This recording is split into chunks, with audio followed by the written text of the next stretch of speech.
ಸ್ಮೃತಿಪುರಾಣಾನಾಂ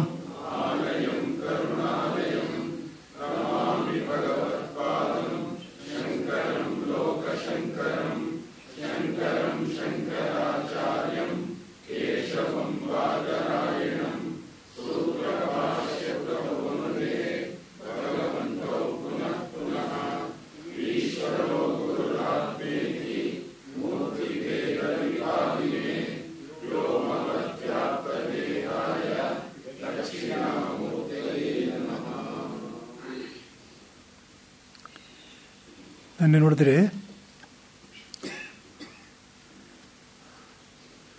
ಪುರುಷ ಶ್ರೇಷ್ಠನೇ ನಮಸ್ಕಾರ. ಯಾರು ಪುರುಷ ಶ್ರೇಷ್ಠ ಅಂದರೆ ಶ್ರೀಮನ್ನಾರಾಯಣನೇ. ಯಾರು ಅಂದರೆ ಅವನ ಲಕ್ಷಣ ಏನು? ಸತ್ಯಂ ಜ್ಞಾನವಂತಂ ಬ್ರಹ್ಮ. ವಿಶೇಷ ಜ್ಞಾನವೇ ಅವನ ಸ್ವರೂಪ. ಆ ಜ್ಞಾನ ಬೆಳಕು ಎಲ್ಲ ಕಡೆಗೂ ಇದ್ದೇ ಇದೆ, ಎಲ್ಲ ಕಡೆಗೂ ಹೋಗ್ತಲೇ ಇದೆ.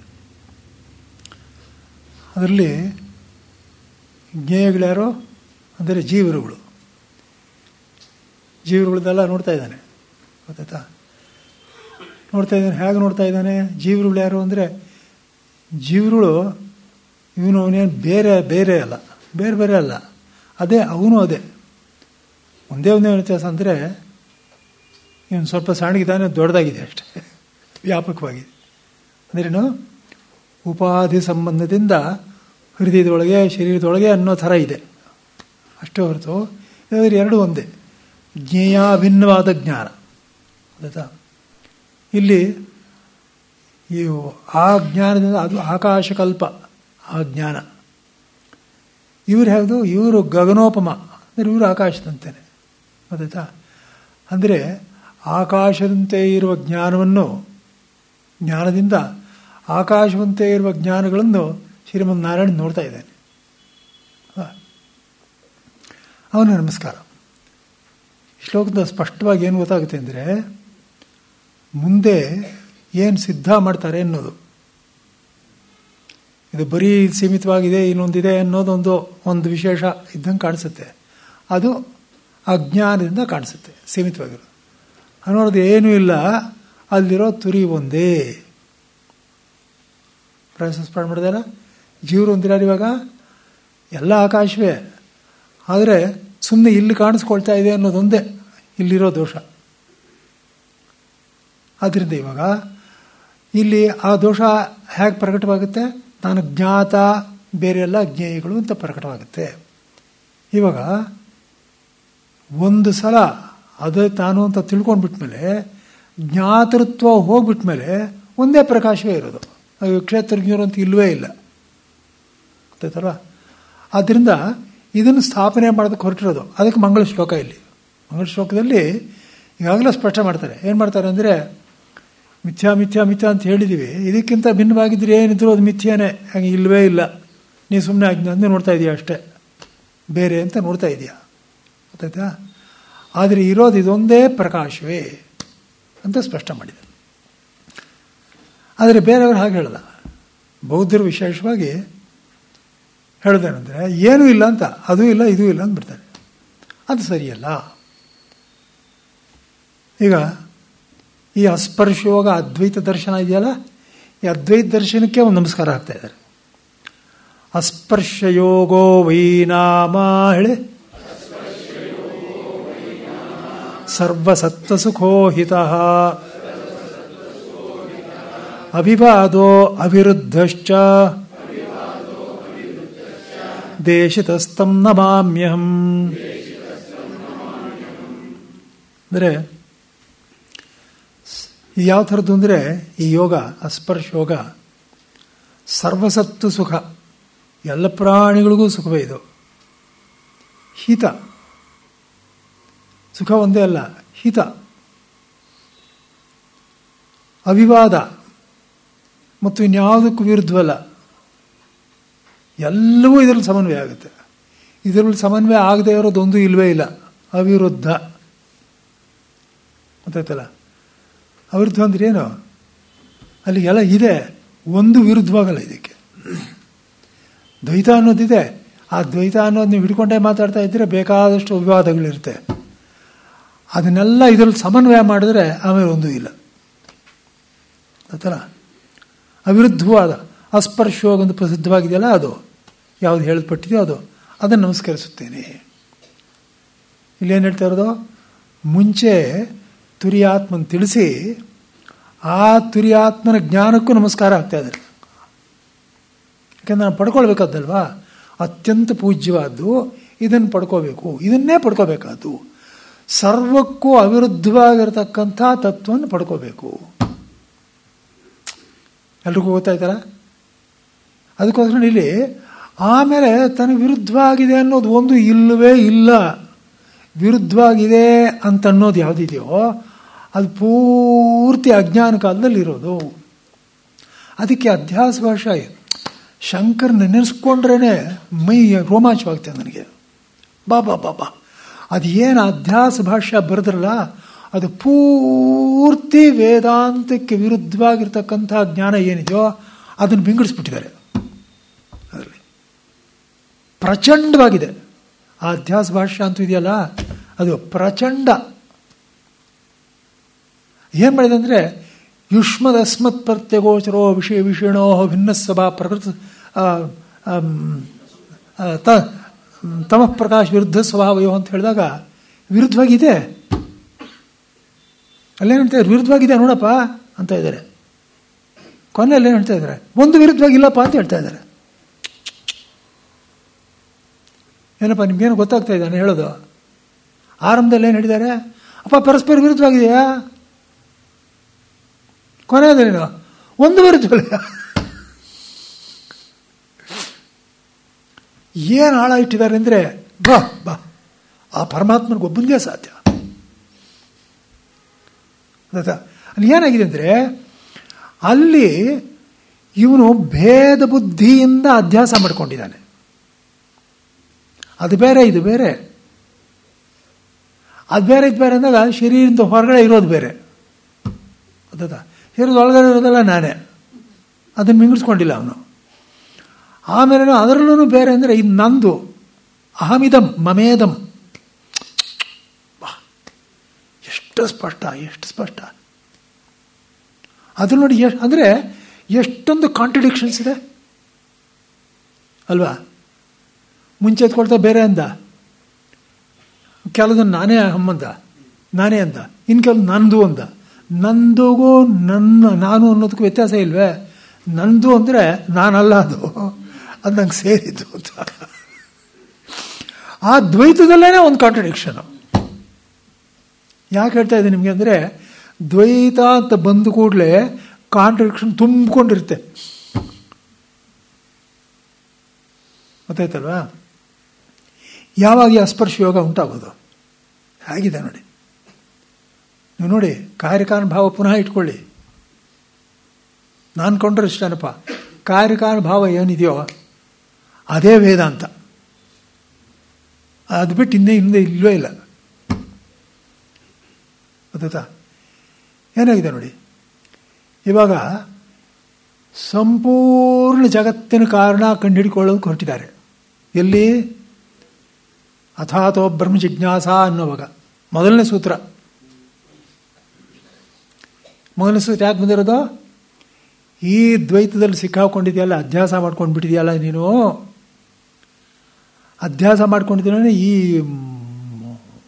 ಬ್ರಹ್ಮಾಂಡ ಸಂಸಾರದಲ್ಲಿ ಸಿಕ್ಕಾಕೊಂಡಿದೆಯಾ, ಸರ್ವಾನರ್ಥ ಹೇತುವಾಗಿದೆ ಇದು. ಈ ಸರ್ವಾನರ್ಥಗಳು ಒಂದೇ ಸಲ ತೊಳ್ಕೊಳ್ಬೇಕಾಗಿದ್ದರೆ ನಿನಗೆ ಅಸ್ಪರ್ಶೋಗ ಒಂದೇ. ಅಸ್ಪರ್ಶ ಅಂದ್ರೇನು? ಇದೆ ಅಂಟ್ಕೊಳ್ಳಲ್ಲ ಅಂತ. ಅಸ್ಪರ್ಶೋಗ ಅಂದ್ರೆ ಗೊತ್ತಾಯ್ತಾ? ಏನೋ ಒಂದಿದೆ, ಅದ್ರ ಜೊತೆ ಅಂಟ್ಕೊಳ್ಳೋದು ಅನ್ನೋದಿದೆ, ಅಂಟ್ಕೊಳ್ಳದೆ ಇರೋದು ಅನ್ನೋದಿದೆ. ಗೊತ್ತಾಯ್ತಾ? ನೋಡಿ ಎಷ್ಟು ರಹಸ್ಯವಾಗಿದೆ. ಇವಾಗ ಅದ್ಯಾವುದಿದೆಯೋ ಅದು ನನಗೆ ಅಂಟ್ಕೊಂಡಿದೆ, ಆದರೆ ನಾನು ಅದಕ್ಕೆ ಅಂಟ್ಕೊಂಡಿಲ್ಲ. ನೀವು ನೋಡ್ತಾ ಇದ್ದೀರ ಆಳ? ದ್ವೈತ ಅನ್ನೋದು ಯಾವುದಿದೆಯೋ ಅದು ನನಗೆ ಅಂಟ್ಕೊಂಡಿದೆ, ನನಗೆ ಅಂಟ್ಕೊಳ್ತಾ ಇದ್ದೀರ, ಅದು ಇರೋಕ್ಕೆ ಆಗೋಲ್ಲ. ಮಡಿಕೆ ಅನ್ನೋದು ಮಣ್ಣಿಗೆ ಅಂಟ್ಕೊಳ್ದೇ ಇದ್ದರೆ ಮಡಿಕೆ ಇರೋಲ್ಲ. ಅದಕ್ಕೋಸ್ಕರ ಮಡಿಕೆ ಮಣ್ಣಿಗೆ ಅಂಟ್ಕೊಂಡೇ ಇರಬೇಕು.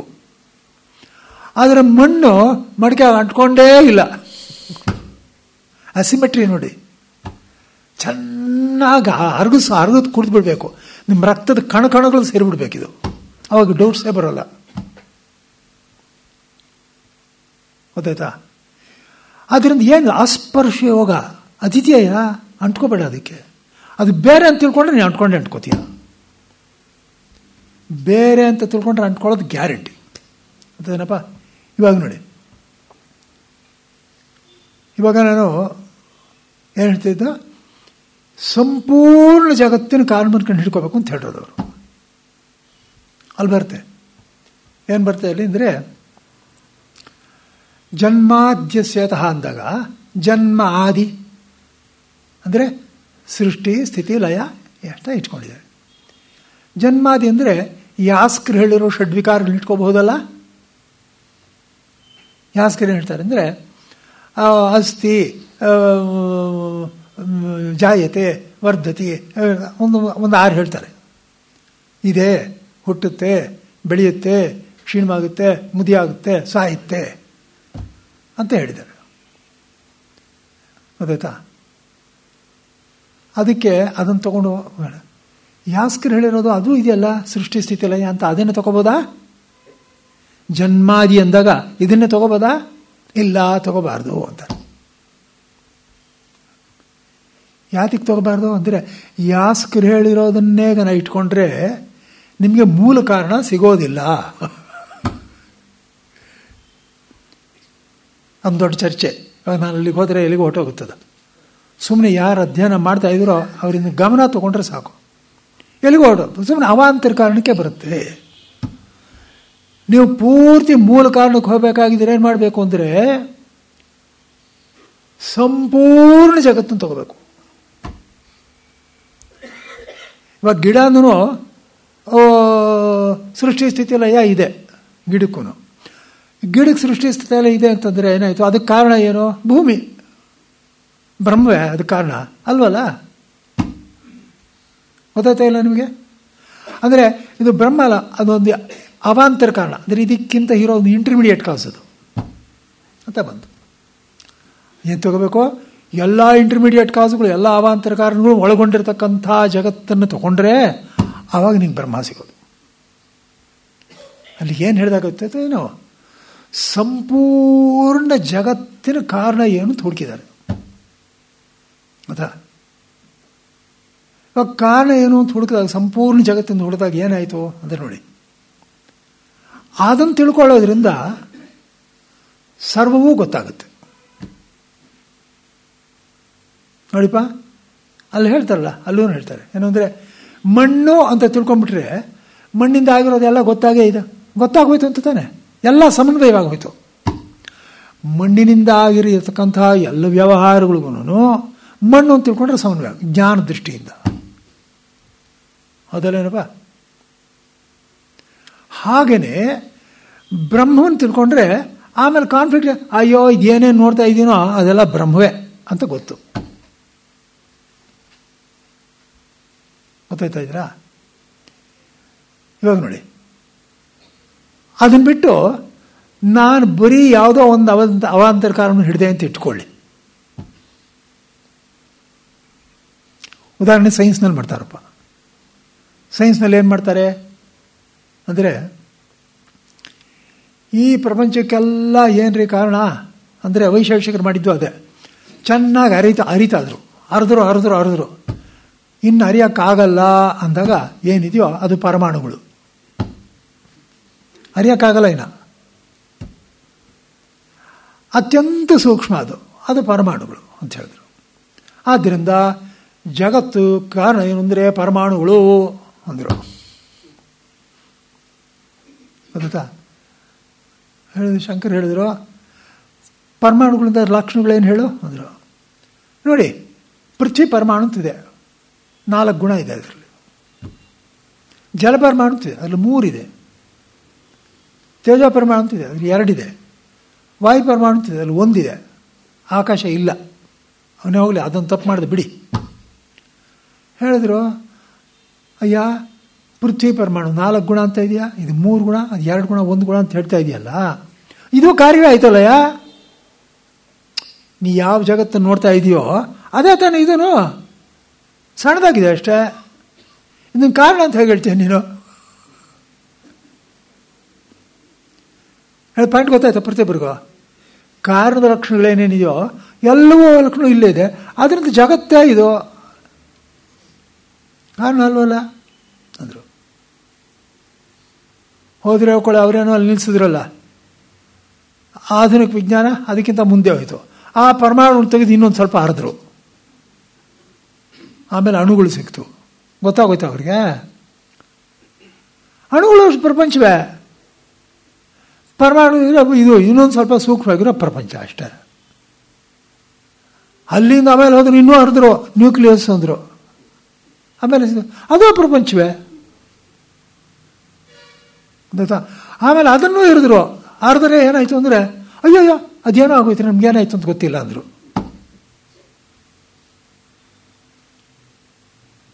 ಸ್ವಲ್ಪ ಆಧುನಿಕ ವಿಜ್ಞಾನ ಸ್ವಲ್ಪ ಅಂದಾಜಿರೋರು ಗೊತ್ತಾಗ್ಬಿಡ್ತೀವಿ. ಇವಾಗ ನಾನು ಹೇಳಿ ಸಂಕ್ಷೇಪವಾಗಿ ಹೇಳಿದ್ದೀನಿ. ಹೀಗೆ ನಾನು ನೋಡ್ತಾ ಹೋದರೆ ಅಲ್ಲಿ ಏನಿದೆ ಅಂತ ತಿಳ್ಕೊಳ್ಳೋಕೆ ಸಾಧ್ಯವೇ ಇಲ್ಲ. ಅಲ್ಲಿಗೆ ಮುಕ್ತಾಯ ಆಗೋಯ್ತು. ನಿಜವಾಗಲೂ ವಿಜ್ಞಾನ ಅನ್ನೋದು ಮುಕ್ತಾಯವಾಗಿದೆ. ನಿಮ್ಗೆ ಗೊತ್ತಿಲ್ಲ. ಬೆಳೀತಾ ಇದೆ ಅಂತ ನೀವು ಅಂದ್ಕೊಂಡಿದ್ದೀರಾ. ಟೆಕ್ನಾಲಜಿ ಬೆಳೀತಾ ಇದೆ ಅಷ್ಟೇ. ವಿಜ್ಞಾನ ಬೆಳೀತಲ್ಲ, ಇಲ್ಲ, ನಿಂತೋಯ್ತು. ಟೆಕ್ನಾಲಜಿ ಬೆಳೀತಾ ಇದೆ. ಮುಂದಕ್ಕೆ ಏನಂತ ಗೊತ್ತಿಲ್ಲ, ತಿಳ್ಕೊಳ್ಳೋಕೆ ಆಗೋದು ಇಲ್ಲ. ಅಲ್ಲಿಗೆ ಏನಾಯ್ತು ನೋಡಿ. ಇದನ್ನು ನಾನು ಯಾತಕ್ಕೆ ಹೇಳಿದ್ದು ಅಂದರೆ, ಸಂಪೂರ್ಣ ಜಗತ್ತಿನ ಕಾರಣ ಎಲ್ಲಿವರೆಗೂ ತಿಳ್ಕೊಳ್ಳಿಲ್ವೋ ಅಲ್ಲಿವರೆಗೆ ಅತೃಪ್ತಿ, ಪರಸ್ಪರ ವಿರೋಧ ಇದ್ದೇ ಇರುತ್ತೆ. ಇವನೊಂದು ಸಿದ್ಧಾಂತ ಹೇಳ್ತಾನೆ, ಅವನೊಂದು ಸಿದ್ಧಾಂತ ಹೇಳ್ತಾನೆ. ಅದೆರಡು ಹೊಂದಾಣಿಕೆ ಆಗೋದೇ ಇಲ್ಲ. ಹೌದಲ್ಲಪ್ಪ? ಅದಕ್ಕೋಸ್ಕರ ಏನು ಹೇಳ್ತಾರೆ ಅಂದರೆ, ನೋಡಪ್ಪ, ಅವಿರುದ್ಧವಾಗಿರ್ತಕ್ಕಂಥ ಸಿದ್ಧಾಂತ ಬೇಕಾಗಿದ್ದರೆ ಏನು ಮಾಡಬೇಕು? ಈ ಜಗತ್ತಿನ ಮೂಲ ಕಾರಣವನ್ನು ಕಂಡುಹಿಡ್ಕೋಬೇಕು. ಅದಕ್ಕೋಸ್ಕರ ಜಗತ್ತಿನ ಮೂಲಕ ಹ್ಯಾಕ್ ಕಂಡುಹಿಡ್ಕೊಳ್ಳೋದು? ಪ್ರಶ್ನೆ ಗೊತ್ತಾಯ್ತಾ? ಅದನ್ನು ಇವಾಗ ಎಲ್ಲರೂ ಬೇರೆ ಏನು ಮಾಡಿದ್ರು ಅದನ್ನ ಇಟ್ಕೊಂಡೇ ನೋಡ. ಅವ್ರೇನು ಮಾಡೋದು ತಪ್ಪಿಲ್ಲ ಅದರಲ್ಲಿ. ಅವ್ರು ಹೋಗಿರೋ ಧಾಟಿ ತಪ್ಪೇನ, ಅವ್ರು ಮಾಡಿರೋದ್ರಲ್ಲಿ ಏನು ತಪ್ಪಿಲ್ಲ. ನೋಡಿಪ್ಪ, ಅವ್ರೇನು ಮಾಡಿದ್ರು? ಪರಮಾಣುಗಳು ಅಂತ ಹೇಳಿದ್ರು. ಸರಿಯಪ್ಪ, ಪರಮಾಣುಗೆ ಏನು ಕಾರಣ ಅಂತ ಹುಡುಕಿದ್ರು. ಅಣುಗಳು ಅಂದರು. ತಮಾಷೆ ನೋಡಿ, ಅಣುಗಳು ಕಾರಣವೇ ಇದಕ್ಕೆ. ಆದರೆ ಪರಮಾಣುಗಳಲ್ಲಿರೋ ಲಕ್ಷಣ ಅಣುಗಳಲ್ಲಿಲ್ಲ. ಗೊತ್ತಾಯ್ತಾ? ಅಣುಗಳಿಗೇನು ಕಾರಣ ಅಂತ ಹುಡುಕಿದ್ರು. ನ್ಯೂಕ್ಲಿಯಸ್ ಅಂದರು. ಇನ್ನೊಂದು ತಮಾಷೆ ಅಂದರೆ, ಅಣುಗಳಲ್ಲಿರೋ ಲಕ್ಷಣಗಳು ನ್ಯೂಕ್ಲಿಯಸ್ನಲ್ಲಿಲ್ಲ. ನ್ಯೂಕ್ಲಿಯಸ್ನ ಹರಿದ್ರು. ಅದಕ್ಕೆ ಬಂತು, ಏನೋ ಒಂದು ಬಂತು. ಏನು ಅಂದರೆ, ಈ ಲಕ್ಷಣ ಅದರೊಳಗಿಲ್ಲ. ನೀವು ಹೇಳ್ದೊಂದು ಅಂದಾಜು ಬಂತ ನಿಮಗೆ. ಅಲ್ಲಿಗೇನು ಅಂದರೆ, ಕಾರ್ಯದ ಲಕ್ಷಣಗಳು ಕಾರಣದಲ್ಲಿ ಇರೋಲ್ಲ. ಕಾರ್ಯ ಕಾರಣವನ್ನು ಬಿಟ್ಟಿಲ್ಲ. ಆದರೆ ಕಾರ್ಯದ ಲಕ್ಷಣಗಳು ಕಾರಣದಲ್ಲಿ ಇಲ್ಲ. ಅದ್ರೇನು? ಕಾರಣವೇ ಕಾರ್ಯದ ರೂಪದಲ್ಲಿ ತೋರ್ಕೊಳ್ಳುತ್ತೆ ಅಂದರೆ ನಮಗೆ ಮಿಸ್ಲೀಡ್ ಮಾಡ್ತಾ ಇದೆ ಅಂತ ಅರ್ಥವಲ್ಲ. ಅದಕ್ಕೆ ಏನೋ ತೋರ್ಕೊಂಡ್ಬಿಟ್ಟಿದೆ, ನಮ್ಮ ಸರಿಯಾಗಿ ಬುದ್ಧಿ ಇಲ್ಲ, ಅದಕ್ಕೋಸ್ಕರ ಈಗ ತೋರ್ಕೊಂಡಿದೆ ಅಂತಲ್ಲ ಅರ್ಥ. ಅದಕ್ಕೆ ಅದೇ ತೋರ್ಕೊಂಡಿದೆ. ಅವಾಂತರ ಕಾರಣಕ್ಕೂ ಅಷ್ಟೇ. ಎಲ್ಲ ಅವಾಂತರ ಕಾರಣಕ್ಕೂ ಇದೆ ರೂಲು. ಅಲ್ಲ ಅವಾಂತರ ಕಾರಣಕ್ಕೆ ಮೂಲ ಎಲ್ಲದಕ್ಕೂ ಇದೆ ಕಾರಣ. ಏನು ಲಕ್ಷಣ? ಏನು? ಕಾರ್ಯದ ಲಕ್ಷಣ ಕಾರಣದಲ್ಲಿ ಇರೋಲ್ಲ. ಆದರೆ ಕಾರಣದಲ್ಲಿ ವಿಚಿತ್ರವಾಗಿರ್ತಂಥ ಒಂದು ಸಾಮರ್ಥ್ಯ ಇದೆ. ಏನು ಸಾಮರ್ಥ್ಯ ಅಂದರೆ, ಅದು ತನ್ನನ್ನೇ ಇನ್ನೊಂದು ರೂಪದಲ್ಲಿ ತೋರಿಸ್ಕೊಳ್ಳುತ್ತೆ. ತನ್ನನ್ನೇ. ಅದು ಮರಿಬೇಡಿ. ಬಹುಶ್ಯಾಂ ಪ್ರಜಾಯೇಯ, ನಾನೇ ಇನ್ನೊಂದು ರೂಪದಲ್ಲಿ ತೋರ್ಕೋತೀನಿ. ಯಾಕೆ ತೋರ್ಕೋತೀನಿ? ವ್ಯವಹಾರ ಆಗಬೇಕಲ್ರಿ. ಹೋಗಲಿ, ವ್ಯವಹಾರ ಬಿಡಿ, ನೀನು ತಿಳ್ಕೊಬೇಕಲ್ಲ. ಕಾರ್ಯರೂಪದಲ್ಲಿ ತೋರ್ಕೊಂಡಿದ್ದಕ್ಕೆ ನಂಗೆ ಕಾರಣ ಗೊತ್ತಾಯ್ತು. ಕಾರ್ಯರೂಪದಲ್ಲಿ ತೋರ್ಕೊಳ್ಳದೆ ಇದ್ರೆ ನನ್ನ ಕಾರಣ ಹಾಕೊಂಡು ಹಿಡಿಯೋದ್ರಿ.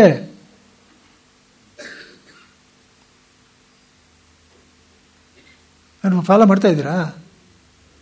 ಆದ್ದರಿಂದ ಕಾರಣ ರೂಪದಲ್ಲಿ ತೋಡ್ಕೊಳ್ಳೋದು ನಾವು ಕಾರಣವನ್ನು ಅರ್ಥ ಮಾಡಿಕೊಳ್ಳಿ ಅಂತ ಸಹಾಯ ಮಾಡ್ತಾ ಇದೆ, ನಮಗೆ ಟೋಪಿ ಹಾಕ್ತಾ ಇಲ್ಲ. ನಾನು ಬೇರೆ ಥರ ಏನಂತಾರ ತೋರ್ಕೊಂಡ್ಬಿಡ್ತೀನಿ, ಆಮೇಲೆ ನಾನು ಇವ್ರಿಗೆ ಸಿಕ್ಕೋದೇ ಇಲ್ಲ, ಮೋಸ ಮಾಡ್ತೀನಿ ಅಂತ ಕಾರ್ಯರೂಪದಲ್ಲಿ ನಿಂತಿಲ್ಲ ಅದು. ನಾನು ಹೇಳಿ ಪಟ್ಟು ಗೊತ್ತಾಯ್ತಾ ನಿಮಗೆ? ಇವರು ನಾನು ಹುಡ್ಕಕ್ಕೆ ಬರ್ತಾರೆ, ಸಿಕ್ಕದೇವ್ರ ಹಾಗೆ ಮಾಡ್ತೀನಿ, ನಾನು ಇನ್ನೊಂದು ರೂಪ ತಂದ್ಕೊ ಗೊತ್ತೇ ಆಗಬಾರ್ದು ಅವ್ರಿಗೆ ಅಂತ ಅಲ್ಲ ಮಾಡಿರೋದು, ಗೊತ್ತು ಮಾಡ್ಕೊಳ್ಳಿ ಅಂತ. ನಾನು ಹೇಳ್ದು ಗೊತ್ತಾಗ್ತಾ ಇದೆಯಾ? ನಾನೊಂದು ಸ್ವಲ್ಪ ಜೋಕ್ ಥರ ಮಾಡ್ತಾ ಇದ್ದೀನಿ. ಕಾರ್ಯರೂಪದಲ್ಲಿ ಯಾಕೆ ತೋರ್ಕೊಳುತ್ತೆ ಅಂದರೆ ತನ್ನನ್ನು ತಿಳ್ಕೊಳ್ಳಿ ಅಂತ,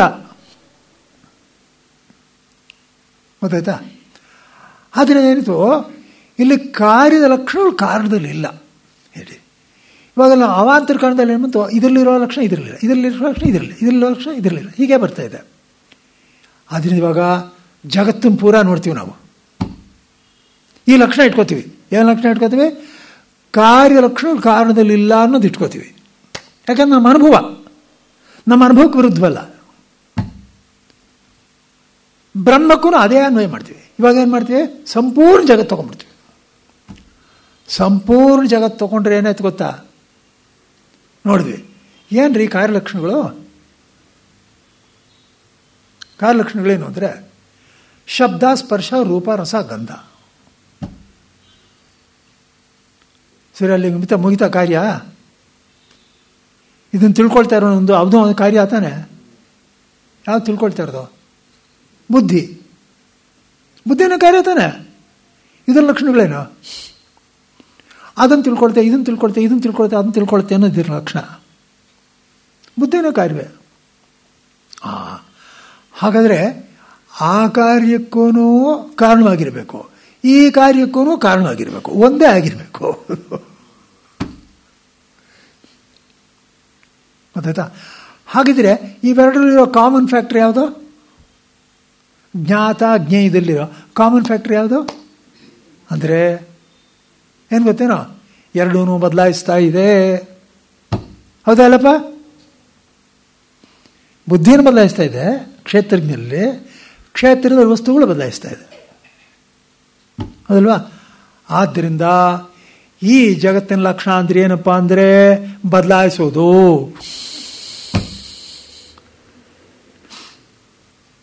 ಗೊತ್ತಾಯ್ತಾ? ಬದಲಾಯಿಸೋದು ಏನು? ಅದನ್ನೇ ಅಸತ್ಯ ಅಂತ ಕರೆದಿರೋದು. ಅಸತ್ಯ ಅಂದರೆ ಮಿಥ್ಯಾ ಅಂತ ಅರ್ಥ ಮಾಡೋದು ಅಂತನೋ ತಪ್ಪದು. ಅಸತ್ಯ ಬದಲಾಯಿಸ್ತಾ ಇದೆ. ಆಯ್ತಾ? ಇವಾಗ ಬದಲಾಯಿಸ್ತಾ ಇದೆ ಅಂದಮೇಲೆ ಹಾಗಾದರೆ ಇದ್ರ ಕಾರಣ ಹೇಗಿರಬೇಕು ಅಂದರೆ ಬದಲಾಯಿಸಬಾರ್ದು. ಯಾಕೆಂದರೆ ಈ ಲಕ್ಷಣ ಅಲ್ಲಿಲ್ವಲ್ಲ, ಸ್ಪಷ್ಟವಾಗ್ತಾ ಇದೆ ಅಲ್ಲ ಪ್ರತಿಯೊಬ್ಬರಿಗೂ. ಆದ್ದರಿಂದ ಅದು ಸತ್ಯವೇ ಆಗಿರಬೇಕು.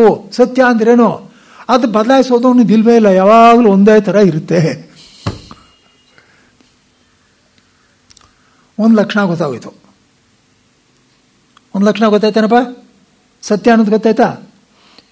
ಇನ್ನು ಮುಂದಕ್ಕೆ ನೋಡಿ, ಇನ್ನೊಂದು ಲಕ್ಷಣನೂ ಇದೆಯಲ್ಲ ಜಗತ್ತಿನಲ್ಲಿ. ಯಾವುದು? ಜಡ.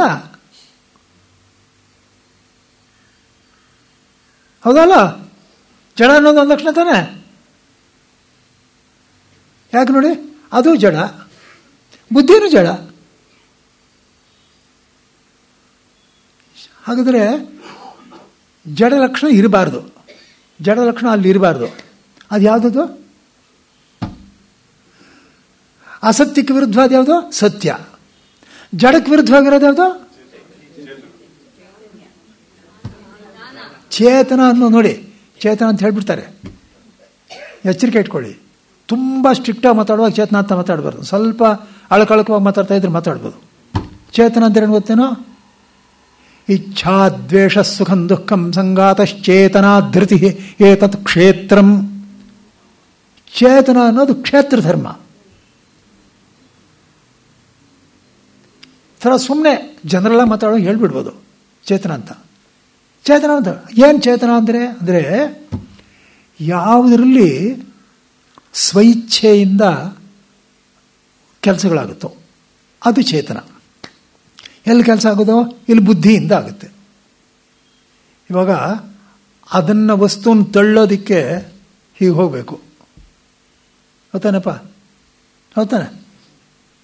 ಇನ್ನೊಂದು ಮಾಡಬೇಕು. ಇಲ್ಲಿ ಬರೋದು ಅದನ್ನು ಮಾಡೋದು ಯಾರು? ಇಲ್ಲಿ ಬುದ್ಧಿ ತೀರ್ಮಾನ ಮಾಡುತ್ತೆ ಇದನ್ನು ತಳ್ಳಬೇಕು ಅಂತ. ತೀರ್ಮಾನ ಮಾಡಬೇಕು ಅನ್ನೋ ಇಚ್ಛೆ ಬಂತಲ್ಲ, ಆ ಇಚ್ಛೆ ಹೇಗೆ ಬಂತು ಗೊತ್ತಾಯ್ತಲ್ಲ? ಆ ಇಚ್ಛೆ ಹೇಗೆ ಬಂತು ನೋಡಿ, ಇಲ್ಲೇ ಇದೆ ಜ್ಞಾನ, ಗೊತ್ತಾಯ್ತಾ? ಹಿಂದೆ ಇದರಿಂದ ಬುದ್ಧಿನಲ್ಲೊಂದು ಕರ್ಮ ಇದೆ. ಆ ಕರ್ಮದಿಂದಲೇ ಅದೇ ಪ್ರೇರಿತವಾಗಿ ಅದೇ ಆ ಇಚ್ಛೆಯನ್ನು ಪಡ್ಕೊಳ್ಳುತ್ತೆ. ಯಾವ ರೀತಿ ಹೊರಗಡೆ ಇರೋ ಜಡವಸ್ತುವನ್ನು ತಳ್ಳೋದಕ್ಕೆ ಏನಾದರೂ ಒಂದು ಕಾರಣ ಬೇಕೋ, ಇದನ್ನು ತಳ್ಳೋದಕ್ಕೆ ಅದರಲ್ಲೇ ಸೇರಿಕೊಂಡಿದೆ ಒಂದು ಕರ್ಮ, ಒಂದು ಪ್ರವೃತ್ತಿ, ಗೊತ್ತಾಯ್ತಾ? ಇದು ಜಡವೇ, ಅದು ಜಡವೇ. ಆದರೆ ಇಲ್ಲಿ ಪ್ರವೃತ್ತಿ ಅನ್ನೋದು ಸೇರಿಕೊಂಡಿದೆ, ಅಲ್ಲಿ ಪ್ರವೃತ್ತಿ ಅನ್ನೋದು ಇಲ್ಲ. ಗೊತ್ತಾಯ್ತಾ ನಿಮಗೆ? ಅದನ್ನು ಜಡ ಅನ್ನೋ ಸಾಮಾನ್ಯ ಲಕ್ಷಣ. ಹಾಗಿದ್ರೆ ಕೇಳ್ತೀವಿ, ಇದು ಕಾರ್ಯದಲ್ಲಿರೋ ಲಕ್ಷಣಗಳು. ಹಾಗಾದರೆ ಕಾರ್ಯದಲ್ಲಿ ಇರಬಾರ್ದಿದು ಅಂದರೆ ಅಸತ್ಯಕ್ಕೆ ಅಸತ್ಯ ಅನ್ನೋದು ಸತ್ಯ ವಿರುದ್ಧ ಅಂತಾನೆ. ಹಾಗೇನೆ ಜಡ ಅನ್ನೋದಕ್ಕೆ ವಿರುದ್ಧವಾದ ಯಾವುದು? ಜ್ಞಾನ.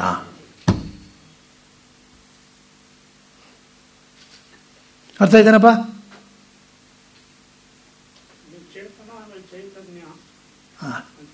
ಅದೇ ಚೈತನ್ಯ ಅಂದರೆ ಗೊತ್ತಾಯ್ತು. ಚೈತನ್ಯ ಅಂದರೆ ಜ್ಞಾನ ಅಂತ ಇಟ್ಕೊಂಡಿದೆ. ಚೇತನ ಅನ್ನೋ ಕ್ಷೇತ್ರ ಧರ್ಮ, ಗೊತ್ತಾಯ್ತಲ್ವಾ? ಅಲ್ಲಿಗೆ ಯಾರು ಜ್ಞಾನ ಅಂತಾಯ್ತು? ಅಲ್ಲಿಗೆ ಸತ್ಯಂ ಜ್ಞಾನಂ ಎರಡು ತೀರ್ಮಾನವಾಯಿತು, ಗೊತ್ತಾಯ್ತಾ? ಇಲ್ಲೆಲ್ಲ ಪರಿಚ್ಛಿನ್ನವಾಗಿದೆ, ಅದು ಕಾರ್ಯಲಕ್ಷಣ. ಆದ್ದರಿಂದ ಅದು ಅಪರಿಚ್ಛಿನ್ನವಾಗಿರಬೇಕು, ಆದ್ದರಿಂದ ಅನಂತ. ಅರ್ಥ ಆಯ್ತಲ್ಲ ಇವಾಗ ನಿಮಗೆ? ಅಲ್ಲಿಗೆ ನೋಡಿ ಹೇಗೆ ತೀರ್ಮಾನ ಮಾಡಿದೆ ಅಂದರೆ, ಇವಾಗ ಈ ಕಾರಣ ಇದೆಯಲ್ಲಪ್ಪ, ಇದು ಯಾವ ಥರದ್ದು ಗೊತ್ತಾ? ತೋರ್ತಾ ಇರತಕ್ಕಂಥ ಜಗತ್ತಿಗೆ ಅತ್ಯಂತ ವಿಲಕ್ಷಣವಾದ್ದು, ಪೂರ್ತಿ ಉಲ್ಟಾ. ಆದರೆ ಅದು ಇದು ಅತ್ಯಂತ ವಿರುದ್ಧವಾದಲ್ಲ. ಜಗತ್ತು ಬ್ರಹ್ಮಕ್ಕೆ ವಿರುದ್ಧವಲ್ಲ,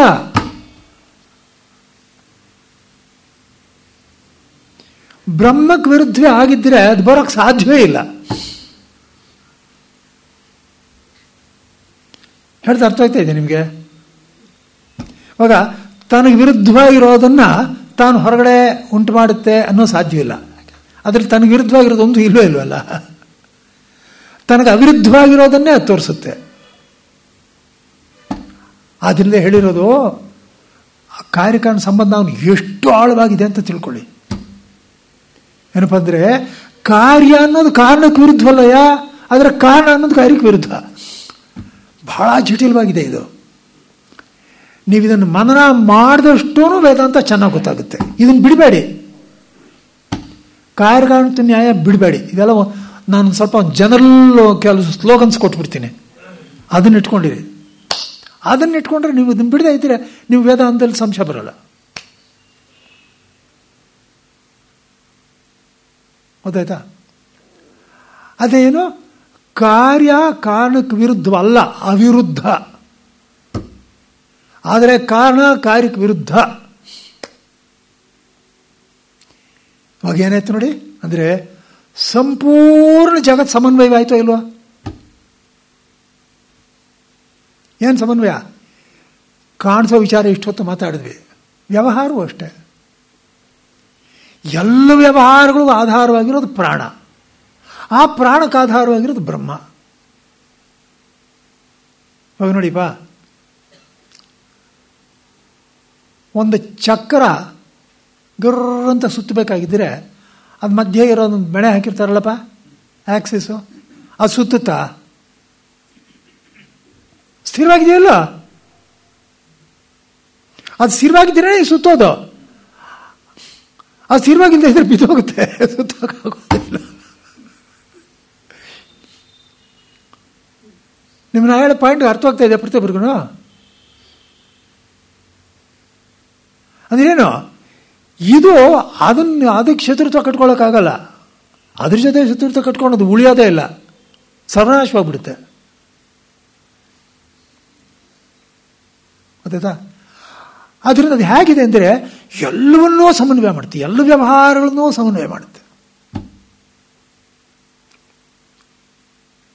ನೋಡಿ, ಸುಮ್ಮನೆ ನಿಜವಾಗ್ಲೂ ಇಷ್ಟನ್ನೇ ಹೇಳೋದಕ್ಕೆ ಸಮಯ ಬೇಕಾಗಿಲ್ಲ. ನಾನು ಸಮಯ ಇದೆ ಅಂತ ಒಂದು ಸ್ವಲ್ಪ ಹೆಚ್ಚು ವಿಚಾರ ಹೇಳ್ತಾ ಇದ್ದೇನೆ. ಇವಾಗ ಬೇರೆ ಬೇರೆ ಗ್ರಹಗಳಿದೆಯಲ್ಲಪ್ಪ, ಜೂಪಿಟರ್ ಅದು ಒಂದಿದೆಯಲ್ಲ, ಅದಕ್ಕೊಂದು ಚಂದ್ರ ಒಂದಿದೆ, ಭೂಮಿ ಚಂದ್ರ ಇದೆ. ಅದು ಇವಾಗ ಚಂದ್ರ ಅದೆಲ್ಲ ಏನೋ ರೆಗ್ಯುಲರ್ ಆಗಿ ಸುತ್ತಾ ಇದೆ ಅಲ್ವಾ. ಅದು ಹೇಗೆ ಸುತ್ತಾ ಇದೆ ಅಂದರೆ ಇನ್ನು ಯಾವಾಗ ಬಿದ್ದೋಗುತ್ತೋ ಅನ್ನೋ ಥರ ಸುತ್ತಾ ಇದೆ. ಹೀಗೆ ಬಿಡ್ತಾ ಅದು ಬರ್ತಾ ಇದೆ, ಏನೋ ಅದು ಕೆಳಗೆ ಯಾವಾಗ ಬಿಡ್ತಾ ಗೊತ್ತಿಲ್ಲ, ಈಗ ಹೇಗೆ ಅಲ್ಲಾಡ್ತಾ ಇದೆ, ಹೇಗೆ ಬಿಡ್ತಾ ಇದೆ ಅಂತ ಬರ್ತಾ ಇದೆ. ಇವರು ಲೆಕ್ಕಾಚಾರ ಹಾಕಿದ್ರೆ, ಲೆಕ್ಕಾಚಾರ ಹಾಕ್ತಾರೆ ಅದನ್ನೆಲ್ಲ ಸ್ಟಡಿ ಮಾಡಿ, ಖಂಡಿತವಾಗ್ಲೂ ಇನ್ನು 37 ವರ್ಷಗಳಿಗಿಂತ ಹೆಚ್ಚಾಗಿದ್ದು ಬದುಕೋಕ್ಕೆ ಸಾಧ್ಯವಿಲ್ಲ. ಲೆಕ್ಕಾಚಾರ ಹಾಕ್ತಾರೆ. 37 ವರ್ಷ ಅಂದರೆ ಕೋಟಿ ವರ್ಷಗಳಿಂದ ಇದೆ.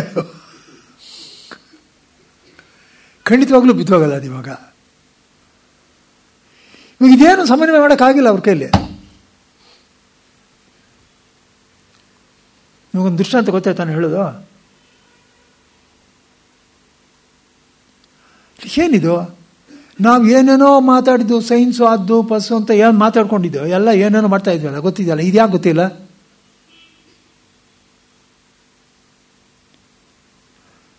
ಅಲ್ಲಿ ಏನು ನೋಡ್ಬೇಕು ನೀವು?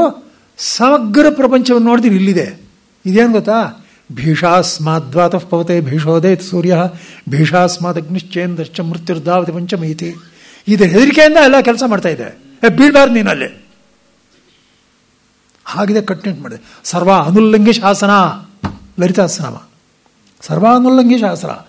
ಇವಳಿ ಶಾಸನ ಎದುರು ಹಾಕ್ಕೊಳ್ಳೋದಕ್ಕೆ ಯಾರ ಕೈಲೂ ಆಗಲ್ಲ, ತಲೆ ಬಗ್ಗಬೇಕು. ಗೊತ್ತಾಯ್ತಾ? ಆದ್ದರಿಂದ ಮೂಲ ಕಾರಣವನ್ನು ಹಿಡಿದಾಗ ಏನಾಗಿದೆ ನಿಮಗೆ ಅಂದರೆ ಯಾವುದಕ್ಕೂ ವಿರೋಧವಿಲ್ಲದೆ ಇರತಕ್ಕಂಥ ಕಾರಣ ಗೊತ್ತಾಗಿದೆ.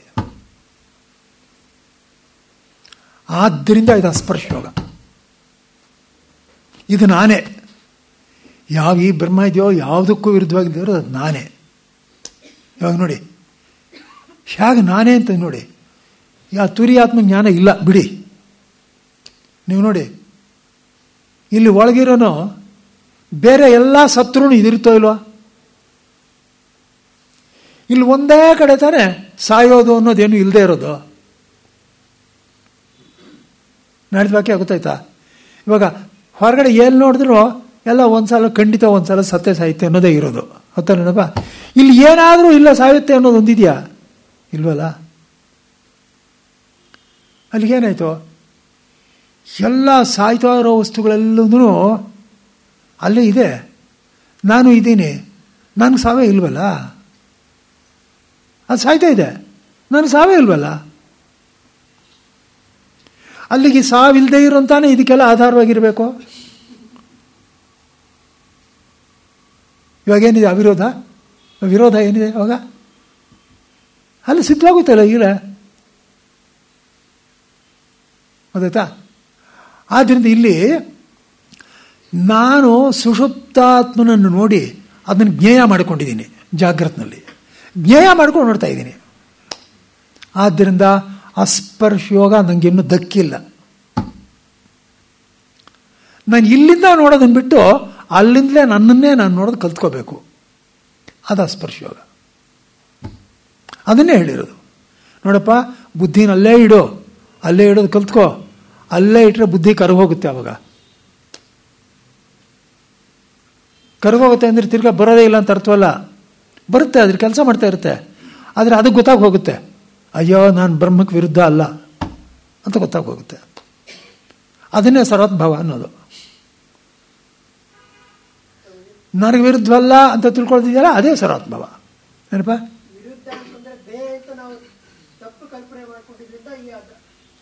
ಬೇರೆ ಅಂತ ತಪ್ಪು ಕಲ್ಪನೆ ಮಾಡ್ಕೊಂಡಿದ್ದರಿಂದ ಅಧ್ಯಾಸ ಬಂದಿದೆ. ಆದ್ದರಿಂದ ಅಧ್ಯಾಸ ಹೋಗಲಾಡಿಸೋದು ಒಂದೇ ಧ್ಯೇಯವೇ ವಿನಃ, ಗೊತ್ತಾಯ್ತಾ? ಅಲ್ಲಿರೋ ವಸ್ತುವನ್ನು ಕದಲಿಸೋ ಧ್ಯೇಯ ಅಲ್ಲ.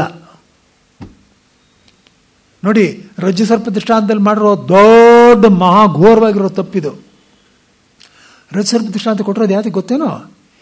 ನೀನು ಯಾವುದನ್ನು ಹಾವು ಅಂತ ನೋಡ್ತಾ ಇದೆಯೋ ಅದು ಹಾವಲ್ಲ, ಹಗ್ಗ ಅಂತ ತಿಳ್ಕೋ ಅನ್ನೋದಕ್ಕೆ ದೃಷ್ಟಾಂತ ಕೊಟ್ಟಿರೋದು.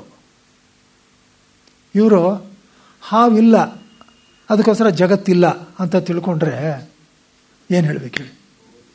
ಅಯ್ಯ, ನಿನ್ನನ್ನು ನೀನು ತಿದ್ಕೊ ಅಂತ ಹೇಳಿದ್ರೆ ಸಾಫ್ಟ್ವೇರ್ ತಿದ್ದೋಕೆ ಹೋಗಿದಾರಲ್ಲ. ತಪ್ಪು ಎಲ್ಲ ಇದು ಗೊತ್ತಾಯ್ತು ನಿಮಗೆ? ಸರ್ಪ ಅಂತಿದ್ದೋದಕ್ಕಲ್ರಿ ಕೊಟ್ಟಿರೋದು, ನಿನ್ನನ್ನು ತಿದ್ಕೊಳ್ಳೋದಕ್ಕೆ.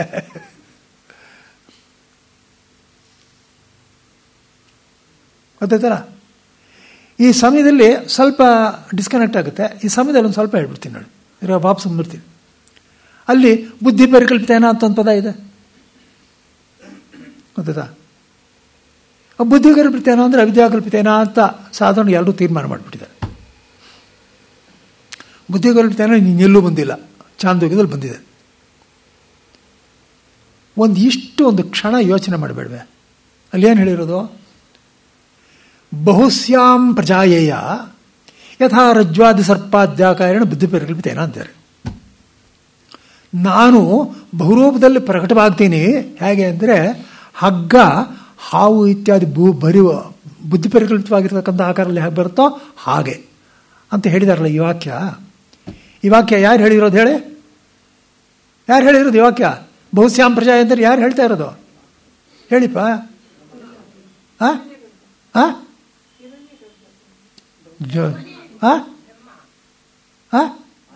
ಬ್ರಹ್ಮದ್ದು ಹೌದಾನೇನಪ್ಪ? ಇದು ಹೇಳ್ತಾ ಇರೋದು ಯಾರು ಹೇಳ್ತಾ ಇರೋದು ಈ ಮಾತು? ಬ್ರಹ್ಮ ತಾನೆ. ನಾನು ಹುಡ್ತೀನಿ ಅಂತ ತಾನೇ ಬ್ರಹ್ಮ ಹೇಳ್ತಾ ಇರೋದು. ಇದು ಅವಿದ್ಯಾಕಲ್ಪಿತವಾಗಿದ್ದರೆ ಬ್ರಹ್ಮ ಅವಿದ್ಯಾಕಲ್ಪಿತ ಅಂತ, ಬ್ರಹ್ಮಕ್ಕೆ ಅವಿದ್ಯೆ ಇದೆ ಅಂತ ಆಯ್ತಾ ಇಲ್ವಾ? ಬ್ರಹ್ಮಕ್ಕೆ ಅವಿದ್ಯೆ ಇದೆಯಾ? ಕ್ಷಣ ಯೋಚನೆ ಮಾಡಬೇಕಲ್ಲ.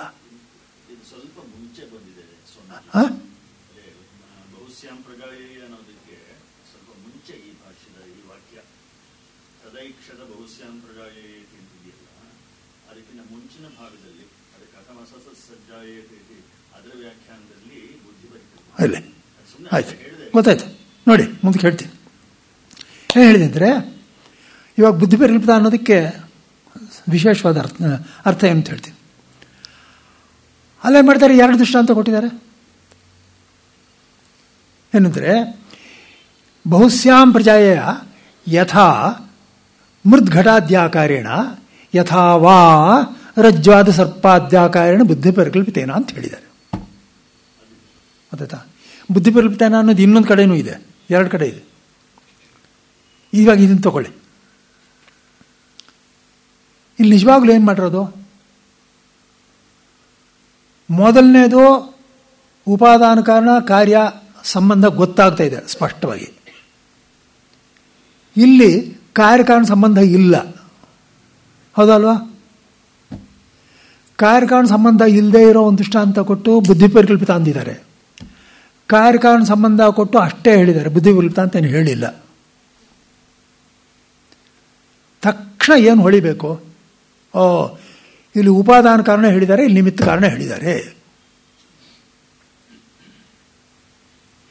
ಹಾಗೆ ಅಂತ ನೋಡಿ. ಇವಾಗ ಈ ಉಪಾದಾನ ಕಾರಣವೂ ಸ್ಪಷ್ಟ, ಯಾಕಂದರೆ ಉಪಾದಾನ ಕಾರಣವೂ ಅದೇ ಹೇಳಿದೆ, ನಾನೇ ಬಹುಸ್ಯಾಂಪ್ರಿಯ. ನಿಮಿತ್ತ ಕಾರಣ ಹೇಗೆ ನೋಡಿ. ಇವಾಗ ನಮಗೆ ಗೊತ್ತಿರೋ ಹಾಗೆ ನಿಜವಾಗ್ಲೂ ನಿಮಿತ್ತ ಕಾರಣ ಅನ್ನೋ ಹಿರಣ್ಯಗರ್ಭ ತಾನೆ, ಹೌದಾನೇನಪ್ಪ? ಹಿರಣ್ಯಗರ್ಭ ಅಥವಾ ಪ್ರಜಾಪತಿ ಯಾರೋ ಇಟ್ಕೊಳ್ಳಿ, ಹೌದಾನೆ? ಅವ್ರಿಗೆ ಬುದ್ಧಿ ಇದೆ, ಮಹತ್ವ ಅಹಂಕಾರಗಳು ತಾನೇ ಹುಟ್ಟಿರೋದು ಮನಸ್ಸು ಬುದ್ಧಿ, ಮೊದಲನೇ ಬುದ್ಧಿ. ಇವಾಗ ಅವನು ಆ ಬುದ್ಧಿಯಲ್ಲಿ ಸೂರ್ಯಚಂದ್ರನೆಲ್ಲ ಮುಂಚೆ ಬುದ್ಧಿನಲ್ಲಿ ತಂದುಕೊಂಡು ಅದರಂತೆ ತಾನೇ ಅವನು ಸೃಷ್ಟಿ ಮಾಡೋದು. ಸೂರ್ಯ ಚಂದ್ರಮ ಸೌಧಾತ ಯಥಾಪೂರ್ವಮ ಕಲ್ಪಯತ್ ಅಂತ ತಾನೇ ಇರೋದಲ್ಲೇ. ಆದ್ದರಿಂದ ಯಥಾಪೂರ್ವ ಸೃಷ್ಟಿ ಮಾಡಬೇಕಾಗಿದ್ದರೆ ಬುದ್ಧಿನಲ್ಲೊಂದು ನೆನೆಸ್ಕೋಬೇಕು. ಅವನು ನೋಡಿದ್ದಾನೆ, ಹಿಂದಿನ ಜನ್ಮದಲ್ಲಿ ಗೊತ್ತು ಅವನಿಗೆ, ಮಹಾತಪಸ್ವಿ ಗೊತ್ತು ಅವನಿಗೆ. ಆ ಆಕಾರವನ್ನು ನೆನೆಸ್ಕೊಂಡು ತಾನೇ ಮಾಡಬೇಕು ಅವನು. ಗೊತ್ತಾಗ್ತಾ ಇದೆಯಾ? ಇವಾಗ ನೆನೆಸ್ಕೊಂಡ ಅಂದರೆ ಏನಾಗುತ್ತೆ ನೋಡಿ. ನಾವೇನು ತೋರಿಸ್ಬೇಕು? ಉಪಾದಾನ ಕಾರಣ ಕಾರ್ಯದ ಮುಖಾಂತರ ಇದು ಬ್ರಹ್ಮಕ್ಕಿಂತ ಬೇರೆ ಅಲ್ಲ ಜಗತ್ತು ಅಂತ ಹೇಗೆ ತೋರಿಸ್ತೀವೋ ಹಾಗೇನೆ ನಿಮಿತ್ತ ಕಾರಣದ ಮುಖಾಂತರ ಕೂಡ ಜಗತ್ತು ಬ್ರಹ್ಮಕ್ಕಿಂತ ಬೇರೆಯಲ್ಲ ಅಂತ ತೋರಿಸ್ಬೇಕು. ಅಯ್ಯೋ, ನಿಮಿತ್ತ ಕಾರಣ ಕೂಡ ಬ್ರಹ್ಮಕ್ಕಿಂತ ಬೇರೆಯಲ್ಲ ಅಂತ ತೋರಿಸ್ಬೇಕು. ಹಾಗೆ ನೋಡಿ, ಇವಾಗ ಹಿರಣ್ಯಗರ್ಭನು ಬುದ್ಧಿ ಪರಿಕಲ್ಪನೆ ಮಾಡ್ದ, ಅಲ್ಲಿ ಇಟ್ಟ. ಉಪಾದಾನ ಏನು? ತನ್ಮಾತ್ರೆಗಳು. ತನ್ಮಾತ್ರೆ ತಾನೇ ಇಟ್ಕೊಂಡು ಮಾಡಿದ್ದು. ಅದಕ್ಕೋಸ್ಕರ ಏನು ಹೇಳಿದ್ದಾರೆ ಅಂದರೆ, ಜೀವರೂಪದಲ್ಲಿ ಯಾಕೆ ಪ್ರವೇಶ ಮಾಡಬೇಕು? ಬ್ರಹ್ಮ ಸರ್ವಜ್ಞ ಸರ್ವಶಕ್ತ, ಈ ಯಾವುದೋ ಯಕ್ಕಶ್ಚಿತ್ ಜೀವನ ರೂಪದಲ್ಲಿ ಪ್ರವೇಶ ಯಾತಕಿರಿ ಮಾಡಬೇಕು? ಸೃಷ್ಟಿ ಮಾಡೋದಕ್ಕೆ. ಯಾವನಿವನು? ಏನೋ ದೊಡ್ಡ ಮನುಷ್ಯನೇ ಇವನು. ಅವನು ಸರ್ವಜ್ಞ ಸರ್ವಶಕ್ತ, ಇವನಲ್ಲಿ ಯಾಕೆ ಪ್ರವೇಶ ಮಾಡಬೇಕು ಅಂತ ಪ್ರಶ್ನೆ ಗೊತ್ತಾಯ್ತಾ ಪ್ರತಿಯೊಬ್ಬರಿಗೂ? ಭಾಷೆಕಾರ ಉತ್ತರ ಕೊಡ್ತಾರೆ. ಏನು ಗೊತ್ತೇನೋ, ಅಲ್ಲಪ್ಪ, ವಿಕಾರಗಳನ್ನು ಸೃಷ್ಟಿ ಮಾಡಬೇಕಾಗಿದ್ದರೆ ಅದರ ಆಕಾರ ಪಡ್ಕೊಳ್ಳೋ ಬುದ್ಧಿ ಪರಿಕಲ್ಪನೆ ಬೇಕೋ ಬೇಡೋ? ಬುದ್ಧಿ ಇದ್ರೆ ತಾನೇ ಅದು. ಆಮೇಲೆ ಅಲ್ಲಿ ಮಾತ್ರ ಜೊತೆ ಸಂಸರ್ಗ ಹಾಕೋ ಬೇಡವೋ? ಭೂತ ಮಾತ್ರ ಸಂಸರ್ಗ, ವಿಶೇಷ ಜ್ಞಾನವೂ ಬೇಕು, ಭೂತ ಮಾತ್ರ ಸಂಸರ್ಗ ಬೇಕು. ಅದನ್ನು ಕೈ ಕೆಸರು ಮಾಡ್ಕೊಂಡ್ರೆ ತಾನೆ ಇದು ಮಡಿಕೆ ಬರೋದು. ಆದ್ದರಿಂದ ಅವನು ಸಂಸರ್ಗ ಬರಬೇಕು, ವಿಶೇಷ ಜ್ಞಾನವೂ ಬರಬೇಕು. ಈ ಬ್ರಹ್ಮಕ್ಕೆ ಸಂಸರ್ಗವೂ ಇಲ್ಲ, ವಿಶೇಷ ಜ್ಞಾನವೂ ಇಲ್ಲ. ಯಾರಿಗಿದೆ? ಜೀವನಿಗಿದೆ. ಹೌದಾನೆ? ಜೀವರಿಂದ ಪ್ರವೇಶ ಮಾಡಿದ್ರೆ ಆಯ್ತು, ನನಗೇನಂತೆ? ಜೀವರಿಂದ ಪ್ರವೇಶ ಮಾಡ್ತೀನಿ, ಆಮೇಲೆ ನಾನು ಸೃಷ್ಟಿ ಮಾಡ್ತೀನಿ. ನಾವು ಯಾವುದೋ ಒಂದು ವಸ್ತು ಬಹಳ ಸಣ್ಣಗಿದೆ ರೀ, ಕಾಣಿಸ್ಲಿಲ್ಲ ನನಗೆ. ಏನು ಮಾಡಿದೆ? ಮೈಕ್ರೋಸ್ಕೋಪ್ ಇಟ್ಕೊಂಡು ನೋಡಿದೆ. ಮೈಕ್ರೋಸ್ಕೋಪ್ ಇಟ್ಕೊಂಡು ನೋಡ್ತಾ ಇರೋದು ಮೈಕ್ರೋಸ್ಕೋಪು ಅಂತಾರೇನ್ರಿ? ನೋಡ್ತಾ ಇರೋದು ನಾನೇ, ಸುಮ್ಮನೆ ನನಗೊಂದು ಸಲಕರಣೆ ಅಷ್ಟೇ. ಹಾಗೇನೆ ನಿಮಿತ್ತ ಕಾರಣ ಒಂದು ಸುಮ್ಮನೆ ಒಂದು ಇನ್ಸ್ಟ್ರೂಮೆಂಟು.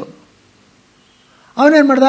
ಬುದ್ಧಿ ಕಲ್ಪನೆ ಮಾಡ್ದ, ಅದನ್ನಿಟ್ಟ. ಇವಾಗ ನೋಡಿ, ಈ ಬುದ್ಧಿ ಪರಿಕಲ್ಪನೆ ಇದೆಯಲ್ಲ, ಇದಕ್ಕೂ ಅಲ್ಲಿರೋ ವಸ್ತುಗೂ ಆ ವಸ್ತುವು ಆ ಬ್ರಹ್ಮಕ್ಕೂ ಸಂಬಂಧ ನೋಡಿ. ಹಾಗೆ ಎಚ್ಚರಿಕೆ ಅಂತ ನೋಡಿ, ಇಲ್ಲಿ ಬುದ್ಧಿ ಪರಿಕಲ್ಪನೆ ಇದೆ, ಅಲ್ಲಿನೂ ವಸ್ತು ತಯಾರಾಗಿಲ್ಲ. ಮನೆ ಕಟ್ಟೋನು ಮುಂಚೆ ಮನೆ ಚಿತ್ರ ತಗೊಂಡ, ಇನ್ನೂ ಕಟ್ಟಿಲ್ಲ, ಎಲ್ಲ ಆಗಬೇಕು. ಇವಾಗ ಇಲ್ಲಿರೋ ಬುದ್ಧಿ ಪರಿಕಲ್ಪನೆಯಲ್ಲಿ ಅದಕ್ಕೂ ಏನು ವ್ಯತ್ಯಾಸ? ಸೃಷ್ಟಿ ಆದಮೇಲೆ ಅದರಲ್ಲಿ ಉಪಾದಾನ ಕಾರಣ ಇದೆ, ಅದರ ತನ್ಮಾತ್ರೆಗಳಿದೆ. ಇದರಲ್ಲಿ ತನ್ಮಾತ್ರೆಗಳಿಲ್ಲ. ಬುದ್ಧಿ ಪರಿಕಲ್ಪನೆ ತಾನೇ ಇದು, ಉಪಾದಾನ ಕಾರಣ ಇಲ್ಲ ಇಲ್ಲ. ಆದ್ದರಿಂದ ಅದು ಬೇರೆ ಇದು ಬೇರೆ ಆಯಿತು. ಆದರೆ ಬೇರೆ ಅಂದರೆ ಅದು ಇದಕ್ಕಿಂತ ಬೇರೆ, ಇದು ಅದಕ್ಕಿಂತ ಬೇರೆ ಅಲ್ಲ. ನೋಡಿ ಒಂದ್ಸಲ, ಬುದ್ಧಿ ಪರಿಕಲ್ಪನೆ ಅನ್ನೋದು ವಸ್ತುಗಿಂತ ಬೇರೆ ಅಲ್ಲ, ವಸ್ತು ಬುದ್ಧಿ ಪರಿಕಲ್ಪನೆಗಿಂತ ಬೇರೆ. ಯಾಕೆ? ಅಲ್ಲಿ ಉಪಾದಾನ ಇದೆ, ಆಕಾರವೂ ಇದೆ. ಇಲ್ಲಿ ಉಪಾದಾನ ಇಲ್ಲ, ಬರೀ ಆಕಾರವಿದೆ. ಯಾವ ಆಕಾರ ಇದೆಯೋ ಅಲ್ಲಿ ಯಾವುದಿದೆಯೋ ಅದೇ ಇದೆ. ಆದ್ದರಿಂದ ಬುದ್ಧಿ ಪರಿಕಲ್ಪನೆ ವಸ್ತುವಿಗಿಂತ ಬೇರೆಯಲ್ಲ, ವಸ್ತು ಉಪಾದಾನ ಕಾರಣ ಮುಖಾಂತರ ಬ್ರಹ್ಮಕ್ಕಿಂತ ಬೇರೆಯಲ್ಲ. ಅದ್ರ ಉಪಾದಾನ ಬ್ರಹ್ಮ ತಾನೆ. ಮಡಿಕೆನ ಚಿತ್ರ ಇಟ್ಕೊಂಡಾರಿ ಕುಂಬಾರ, ಮಡಿಕೆ ಮಾಡ್ದ. ಅವನ ಬುದ್ಧಿ ಪರಿಕಲ್ಪನೆ ಮಡಿಕೆಗಿಂತ ಬೇರೆಯಲ್ಲ, ಮಡಿಕೆ ಮಣ್ಣಿಗಿಂತ ಬೇರೆಯಲ್ಲ. ಆದ್ದರಿಂದ ಈ ಬುದ್ಧಿ ಪರಿಕಲ್ಪನೆ ಕೂಡ ಅದಕ್ಕಿಂತ ಬೇರೆಯಲ್ಲ ಅಂತ ಬಂತೋ ಇಲ್ವೋ? ಆದ್ದರಿಂದ ನಿಮಿತ್ತ ಕಾರಣ ಮುಖಾಂತರ ತಗೊಂಡ್ರು ಅದೇ, ಉಪಾದಾನ ಕಾರಣ ಮುಖಾಂತರ ತಗೊಂಡ್ರು ಅದೇ. ಬಹುಸ್ಯಾಂ ಪ್ರಜಾಯ, ಬಹುರೂಪಗಳು ನಿಂತ್ಕೋತೀನಿ ನಾನು. ಇವಾಗ ನೋಡಿ, ಇನ್ನೊಂದು ರಹಸ್ಯ ನೋಡಿ. ಬಹುಸ್ಯಾಂ ಪ್ರಜಾಯ ಅಂದರೆ ಈ ಬಹುನಲ್ಲಿ ಏನೇನು ಸೇರಿದೆ? ಕ್ಷೇತ್ರವು ಸೇರಿದೆ, ಕ್ಷೇತ್ರಜ್ಞೂ ಸೇರಿದಾನೆ ಇಲ್ಲ? ಕ್ಷೇತ್ರಜ್ಞ ಒಂದು ದೃಷ್ಟಾಂತ, ಕ್ಷೇತ್ರಕ್ಕೆ ಒಂದು ದೃಷ್ಟಾಂತ ಕೊಡಬೇಕೋ ಇಲ್ವಾ? ಎರಡಕ್ಕೂ ಸೇರಿ ಒಂದೇ ಕೊಡೋಕ್ಕಾಗುತ್ತಾ? ಕ್ಷೇತ್ರಜ್ಞನು ಅದು ಉಪಾದಾನ ಕಾರಣದಂತೆ ಕಾರಣವಲ್ಲ. ಇಲ್ಲೇನಿದೆ ಬರೀ ಸೀಮಿತತ್ವ ಅಷ್ಟೇ. ಇಲ್ಲಿ ಕಾಣಿಸ್ಕೊಳುತ್ತೆ ಅಂತ ಹೇಗೆ ಕಾಣಿಸ್ಕೊಳುತ್ತೆ? ಬುದ್ಧಿ ಮುಖಾಂತರ ಕಾಣಿಸುತ್ತೆ. ಅದು ಕಾರ್ಯಕಾನುಭವ ಅಂತ ಮಡಿಕೆ ಮಣ್ಣಿಗಿದ್ದಂಗೆ ಇಲ್ಲ. ಆದ್ದರಿಂದ ಇಲ್ಲಿ ದೃಷ್ಟಾಂತ ಹೇಗೆ ಕೊಡಬೇಕು ನೋಡಪ್ಪ, ಇದು ಅದಕ್ಕಿಂತ ಬೇರೆ ಅಲ್ಲ, ಆದರೆ ಅದು ಇದಕ್ಕಿಂತ ಬೇರೆ. ಇವಾಗ ಬುದ್ಧಿಕಲ್ಪನೆ ಸ್ಥಾನದಲ್ಲಿ ಸರ್ಪ ಇಡಿ, ಗೊತ್ತಾಯ್ತಾ? ತನ್ಮಾತ್ರೆಗಳ ಸ್ಥಾನದಲ್ಲಿ ರಜ್ಜು ಇಡಿ. ಅವಾಗೇನಾಯಿತು ಅಂದರೆ ಈ ಬುದ್ಧಿಕಲ್ಪನೆ ಅದಕ್ಕಿಂತ ಬೇರೆ ಅಲ್ಲ, ಆದರೆ ಅದು ಇದಕ್ಕಿಂತ ಬೇರೆ. ಅಂದರೆ ಸ್ವಲ್ಪ ದೃಷ್ಟಾಂತ ಬಂತು. ನಿಮಗೊಂದು ಅಂದಾಜು ಬಂತ ಪ್ರತಿಯೊಬ್ಬರಿಗೂ. ಅಲ್ಲಿ ಏನಾಯಿತು, ಅನನ್ಯತ್ವವನ್ನು ನಾನು ಕ್ಷೇತ್ರಜ್ಞನಿಗೂ ತೋರಿಸ್ಬೇಕು, ಕ್ಷೇತ್ರಕ್ಕೂ ತೋರಿಸ್ಬೇಕು. ಕ್ಷೇತ್ರಕ್ಕೆ ತೋರಿಸೋದಕ್ಕೆ ಮೃದ್ಘಟಾದ್ಯಾಕಾರಣ, ಕ್ಷೇತ್ರಜ್ಞನ ತೋರಿಸೋದಕ್ಕೋಸ್ಕರ ರಜ್ಜಾ ಸರ್ಪಾದ್ಯಾಕಾರಣ, ಬುದ್ಧಿ ಪರಿಕಲ್ಪಿತೇನ. ಇವನು ಬುದ್ಧಿ ಪರಿಕಲ್ಪನೆ ಅನ್ನೋದು ಅದಕ್ಕೋಸ್ಕರ ಅವ್ರು ಹೇಳಿರೋದು ಭಾಷಿಕಾರು. ನೆನ್ನೆ ಒಂದು ವಾಕ್ಯ ಹೇಳಿದ್ನಲ್ಲ, ಆ ಈಶ್ವರನು ನೋಡ್ದ, ಏನಯ್ಯ ನೀನಿದೆಲ್ಲ ಅಸತ್ತು ಅಂತ ಹೇಳಿಬಿಟ್ರೆ, ಯಾವುದು ಕಾರ್ಯ ಅನ್ನೋದು ಅಸತ್ತು ಅಂತ ಹೇಳಿದ್ರೆ, ಈ ಕಾರ್ಯವನ್ನೇ ಅವನು ಬೀಜ ರೂಪದಲ್ಲಿ ನೋಡ್ತಾ ಇರೋದು. ಆದ್ದರಿಂದ ಅವನು ಇಲ್ಲದೆ ಇರೋದನ್ನು ನೋಡ್ತಾ ಇದ್ದಾನೆ ಅಂತ ಆಗೋಗುತ್ತಲ್ಲಯ್ಯ. ನೋಡಿ ಇನ್ನೊಂದ್ಸಲ ವಾಕ್ಯ, ಶ್ರುತಿ ಏನು ಹೇಳಿರೋ, ತದೈ ಈಕ್ಷತ. ಆ ಬ್ರಹ್ಮ ನೋಡ್ತು. ಏನು ನೋಡ್ತು? ಈಶ್ವರ ನೋಡ್ದ. ಏನು ನೋಡ್ದ ಅಂದರೆ ಮುಂದೆ ಉಂಟಾಗಬೇಕಾಗಿರೋ ಮಡಿಕೆಯನ್ನು ನೋಡ್ದ. ಮುಂದೆ ಉಂಟಾಗಬೇಕಾಗಿರೋ ಮಡಿಕೆ ಅನ್ನೋದು ಅಲ್ಲೇ ಇದೆ ತಾನೆ, ಅಲ್ಲೇ ಇದೆ, ಅವ್ಯಕ್ತವಾಗಿದೆ. ಅದನ್ನು ನೋಡ್ದ. ಅಂದರೆ ಮಡಿಕೆನೇ ಇಲ್ಲದೆ ಇದೆ, ಅವ್ನು ನೋಡಿದ್ದು ಮಿಥ್ಯಾ ಅಂತ ಆಯಿತು ಅಲ್ಲ. ಅದಕ್ಕೇನು ಹೇಳಿದ್ರು, ಅಸಂಶಯದ್ ಭವಿಷ್ಯದ್ ಘಟ ಐಶ್ವರಂ ಭವಿಷ್ಯದ್ ಘಟ ವಿಷಯಂ ಪ್ರತ್ಯಕ್ಷ ಜ್ಞಾನ ಮಿಥ್ಯಾ ಸ್ಯಾತ್. ನಿಜವಾಗ್ಲೂ ಆಸಕ್ತಾಗಿರೋ ಮಡಿಕೆ ನಾವು ನೋಡ್ತಾ ಇದ್ದಾನೆ ಅಂದರೆ ಅಲ್ಲಿಗೆ ಈಶ್ವರನಿಗೆ ನಮಗಿಂತ ಹೆಚ್ಚು ಅವಿದ್ಯೆ ಆಗೋಯ್ತು. ನಮಗೆ ಎಕ್ಸ್ಕ್ಯೂಸ್ ಇದೆ, ಕೊನೆ ಪಕ್ಷ ಕಣ್ಣು ಎದುರುಗಡೆ ಇದೆ, ನಾವು ನೋಡ್ತಾ ಇದ್ದೀವಿ, ಏನೂ ಇಲ್ಲ ನೋಡ್ತಾ ಇದ್ದಾರೆ. ನಮಗಿಂತ ಓಪ್ಲೆಸ್ ಆಗೋಯ್ತಲ್ಲ ಈಶ್ವರ.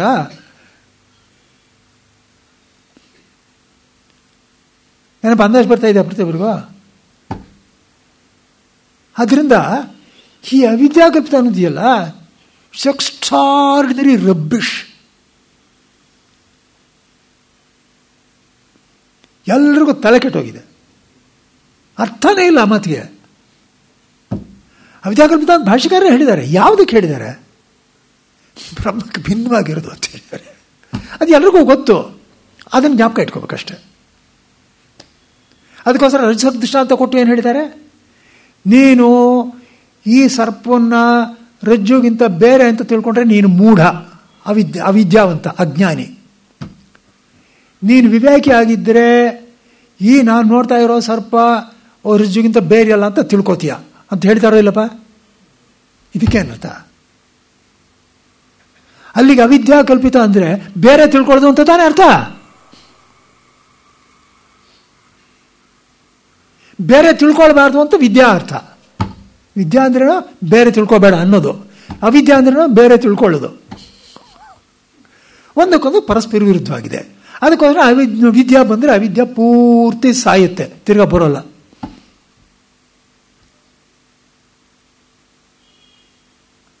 ಸ್ಪಷ್ಟತಲ್ಲ? ಆದ್ದರಿಂದ ಇಷ್ಟು ನ್ಯಾಯಕ್ಕೆ ಹೇಳಿದಂದರೆ ಅವಿವಾದ, ಅವಿರುದ್ಧ. ನೋಡಿ, ಸ್ಪರ್ಶವು ಅಂದರೆ ಮುಟ್ಟುವುದು. ಯಾವ ಯೋಗಕ್ಕೆ ಯಾವುದರ ನೀವು ಎಂದಿಗೂ ಎಲ್ಲವೋ ಸಂಬಂಧವೇ ಇಲ್ಲವೋ ಅದು ಅಸ್ಪರ್ಶ ಯೋಗ. ಇದು ಬ್ರಹ್ಮ ಸ್ವಭಾವ. ಶಾಸ್ತ್ರ ದೃಷ್ಟಾಂತ ಫಸ್ಟ್ ಕ್ಲಾಸ್ ಆಗಿದೆ. ಏನು ಸಾಧಾರಣವಾಗಿ ಹೇಳ್ತಾರೆ, ಕಮಲ ಪುಷ್ಪದ ಮೇಲಿರೋ ನೀರಿನಂತೆ ಅಂತಾರೆ. ಇವಾಗ ನೀರು ಕಮಲ ಪುಷ್ಪ ಬಿಟ್ಟಿರೋಕ್ಕೆ ಸಾಧ್ಯವಿಲ್ಲ ಅಲ್ಲೇನಪ್ಪ? ಆಧಾರವೇ ಇಲ್ವಲ್ಲ ಅದಕ್ಕೆ. ಆದರೆ ಇದಕ್ಕೆ ಅಂಟಿಲ್ಲ ಅದು. ಎಲ್ಲ ದೃಷ್ಟಾಂತಗಳು ಚೆನ್ನಾಗಿದೆ, ನಾವು ಸುಮ್ಮನೆ ಏನೋ ಕಲ್ಪನೆ ಮಾಡಿಬಿಟ್ವಿ. ಆಮೇಲೆ ಅದು ಸರ್ವಸತ್ವ ಸುಖವು ಅಂದ್ರೇನು? ಎಲ್ಲ ಪ್ರಾಣಿಗಳಿಗೂ ಸುಖ. ಅದು ಯಾವ ಥರ ನೋಡಿ, ಒಂದೊಂದು ಯೋಗವು ಹೆಚ್ಚಿನ ಸುಖವುಳ್ಳದ್ದಾದರೂ ದುಃಖರೂಪ ಆಗಿರುವುದು ಉಂಟು. ಉದಾಹರಣೆಗೆ ತಪಸ್ಸು. ತಪಸ್ಸಿನಿಂದ ಸುಖ ಇದೆ, ಅದ್ರ ದುಃಖನೂ ಇದೆ. ಸಾಯ್ಬೇಕಲ್ಲ, ಬೋತಾಡಬೇಕು. ಉಪವಾಸ ಸಾಯ್ತಿರ್ತಾನೆ, ಕೂತಿರ್ತಾನೆ, ಏನು ಚುಚ್ಕೊಂಡ್ರು ಅದು ಚುಚ್ಕೊಳ್ತಾ ಇಲ್ಲಿ ಏನು ಬೇಕೋ ತಿಗಣೆ ಕಚ್ಚಿಸ್ಕೋಬೇಕು. ಇದೆಯಲ್ಲಪ್ಪ ಸಹನೆ. ಅದೇನು ಭಾಳ ಸುಖವಾಗಿದೆಯಾ ಅದು? ಏನಿಲ್ಲ, ಗೊತ್ತಾನೆ. ಆದ್ದರಿಂದ ಏನು, ಆದರೆ ನಿಜವಾಗಲೂ ಸುಖವಾಗುತ್ತೆ, ಗೊತ್ತಾಯ್ತು. ಕೊನೆಯಲ್ಲಿ ಸುಖ ಇದೆ, ಆದರೆ ದುಃಖ ಆಗುದು. ಉದಾಹರಣೆ ತಪ್ಪಿಸೋದು. ಆದರೆ ಇದು ಆ ಥರದ್ದಲ್ಲ. ಮತ್ತೆ ಅಂದರೆ ಎಲ್ಲ ಪ್ರಾಣಿಗಳಿಗೂ ಸುಖವಾಗಿರುತ್ತೆ ಏನೋ. ಇದರಂತೆ ಈ ಲೋಕದಲ್ಲಿ ಒಂದೊಂದು ವಿಷಯೋಪಭೋಗ ಸುಖವಾಗಿರುತ್ತೆ, ಹಿತವಾಗಿರುವುದಿಲ್ಲ. ಹಿತ ಸುಖಕ್ಕೆ ನೋಡಿ ವ್ಯತ್ಯಾಸ. ಯಾರೋ ಪ್ರತರ್ಧನ ಐ ಥಿಂಕ್ ಇಂದ್ರನ ಕೇಳೋದು ಅಂತ ಕಾಣಿಸ್ತದೆ, ಕೌಶಿತಿಗೆ. ನನಗೆ ಯಾವ್ದು ಹಿತವೋ ಅದನ್ನು ಹೇಳು, ನೀನೇನು ಬೇಕೋ ಕೇಳ್ಕೊ ಅಂತಾನೆ. ಅವನು ಹೇಳ್ತಾನೆ, ನನಗೇನು ಬೇಕೋ ಅಂತ ನಾನು ಕೇಳ್ಕೊಳ್ಳೋಕೆ ಹೋಗಲ್ಲ, ನಂಗೆ ಗೊತ್ತಿಲ್ಲ ಅದು, ನನಗೆ ಯಾವ್ದು ಹಿತವೋ ಅದನ್ನು ಹೇಳು ಅಂತಾರೆ. ಏನಂದರೆ ನಾನು ಪ್ರಿಯವಾಗಿರೋದೇ ಕೇಳ್ಬಿಡ್ತೀನಿ ನನಗೆ ಬೇಕು ಅಂದರೆ, ಗೊತ್ತಾನೆ. ಪ್ರಿಯದಲ್ಲಿ ಏನಿದೆ, ಇವಾಗ ಚೆನ್ನಾಗಿರುತ್ತೆ, ಹಿತವಾಗಿರುತ್ತೆ, ಆಮೇಲೆ ಚೆನ್ನಾಗಿ ಒದೆ ಬೀಳುತ್ತೆ. ನನಗೆ ಆ ಥರದ್ದು ಬೇಡ, ನನಗೆ ಯಾವಾಗಲೂ ಚೆನ್ನಾಗೇ ಇರಬೇಕು, ಆ ಥರ ಹಿತವಾಗಿರೋದು ಹೇಳಬೇಕು, ಗೊತ್ತಾಯ್ತಾ. ಆದ್ದರಿಂದ ಏನೋ ಹಿತವಾಗಿರೋದಿದೆಯಲ್ಲ ಅದು ಇವಾಗಲೂ ಚೆನ್ನಾಗಿರುತ್ತೆ, ಆಮೇಲೂ ಚೆನ್ನಾಗಿರುತ್ತೆ. ಪ್ರಿಯ ಇವಾಗ ಚೆನ್ನಾಗಿರುತ್ತೆ, ಆಮೇಲೆ ಚೆನ್ನಾಗಿರೋಲ್ಲ, ಗೊತ್ತಾಯ್ತಾ. ಆದ್ದರಿಂದ ಲೋಕದಲ್ಲಿ ಒಂದೊಂದು ವಿಷಯ ಹೋಗಿ ಸುಖವಾಗಿರುತ್ತೆ, ಹಿತವಾಗಿರೋದಿಲ್ಲ. ಆದರೆ ಇವಾಗವು ಸುಖವಾಗಿಯೂ ಇರ್ತದೆ, ಹಿತವಾಗಿಯೂ ಇರ್ತದೆ. ಏಕೆಂದರೆ ಎಂದಿಗೂ ಹೋಗದ ಸ್ವಭಾವವುಳ್ಳದ್ದು. ಅದಕ್ಕೋಸ್ಕರ ನೋಡಿ, ಈ ದಾರಿನಲ್ಲಿ ಇಳಿದ ಮೇಲೆ ಸರಿಯಾಗಿ ಇಳಿಬೇಕು. ಅಂದರೆ ನಿಷ್ಕಾಮ ಕರ್ಮಯೋಗ ಅಲ್ಲಿ ತನಕ ಬಂದು ಒಂದು ಹೆಜ್ಜೆ ಮುಂದಕ್ಕೆ ಇಡಬೇಕು, ಆಮೇಲೆ ಯಾವನು ವಾಪಸ್ ಹೋಗಲ್ಲ. ಸುಮ್ಮನೆ ಭಗವಂತನಿಗೆ ಶರಣಾಗತನಾಗ್ಬಿಟ್ಟು ನಂಗೆ ಇನ್ನೇನು ಬೇಡಪ್ಪ, ನಿನ್ನ ಕೃಪೆ ಒಂದು ಬೇಕು ಅಂತ ಶುರು ಮಾಡಿದ್ರೆ ಹಿಂದಕ್ಕೆ ಹೋಗಲ್ಲ. ಯಾಕೆಂದರೆ ಒಂಥರ ಸುಖ ಇದೆ ರೀ ಇಲ್ಲಿ, ಅದು ಹೇಳೋಕ್ಕೆ ಬರೋಲ್ಲ. ಕಷ್ಟ ಬಂದರೆ ಅಯ್ಯೋ ಮುಡ ಮಸ್ತು ಬಿಡ್ರಿ, ಅಯ್ಯೋ ಅದುಂಡ್ರಿ ಇರುತ್ತೆ, ಅದೇನೋ ಕರ್ಮ ಇರ್ತದೆ, ಅದೆಲ್ಲ ಏನು ಪಡವಾಗಿಲ್ಲ ರೀ ಅಂತಾರೋ ಇಲ್ಲಪ್ಪ. ಎಲ್ಲರ ಅನುಭವ ನೆನಪ ಇದು. ಅದು ಏನರ್ಥ ಅಂದರೆ, ಕಷ್ಟಗಳಿದ್ರೂ ಇಲ್ಲಿದ್ದರೆ ಇದಕ್ಕಿಂತ ಖಂಡಿತವಾಗ್ಲೂ ಇನ್ನೊಂದು ಸುಖ ಇಲ್ಲ ಅಂತ ಗೊತ್ತಾಗ್ತಾ ಹೋಗುತ್ತೆ. ಹಿತ ಅದು. ಏಕೆಂದರೆ ಎಂದಿಗೂ ಹೋಗೋ ಸ್ವಭಾವ ಉಳ್ಳದು. ಆದ್ದರಿಂದ ಇದು ಅಲ್ಲದೆ ಇದು ಅವಿವಾದವಾಗಿರ್ತದೆ. ವಿರುದ್ಧವಾದ ಪ್ರತಿಪಕ್ಷಗಳನ್ನು ಹಿಡಿದು ಮಾಡುವ ವಾದವು ವಿವಾದವು ಅದಿಲ್ಲ ಇಲ್ಲಿ. ಇವಾಗ ನೋಡಿ, ನೀವು ಅವಾಂತರ ಕಾಲವನ್ನು ಇಟ್ಕೊಂಡೇ ಮಾತಾಡ್ತಾ ಇರಿ, ಕೊನೆಯವರೆಗೂ ತರ್ಕ ಇದ್ದೇ ಇರುತ್ತೆ. ತರ್ಕ ಅಪ್ರತಿಷ್ಠಾನ ತನ್ನ ಸೂತ್ರ ಕೇಳಿದಿರಲ್ಲನಪ್ಪ. ತರ್ಕ ಅನ್ನೋದಿಯಲ್ಲ ಆಗ್ತಲೇ ಇರುತ್ತೆ. ಎಲ್ಲಿವರೆಗೂ ಗೊತ್ತೇನೋ, ಮೂಲ ಕಾರಣವಾದ ಬ್ರಹ್ಮನ ಹಿಡಿಯೋ ತನಕ. ಆಮೇಲೆ ತರ್ಕ ಇಲ್ಲ. ಯಾಕೆ ತರ್ಕ ಇಲ್ಲ? ನನಗೊಂದು ಅವಿರುದ್ಧವಾಗಿರೋದು ಇಲ್ಲವೇ ಇಲ್ಲ, ಏನು ತರ್ಕ ಮಾಡೋದು ನಾನು?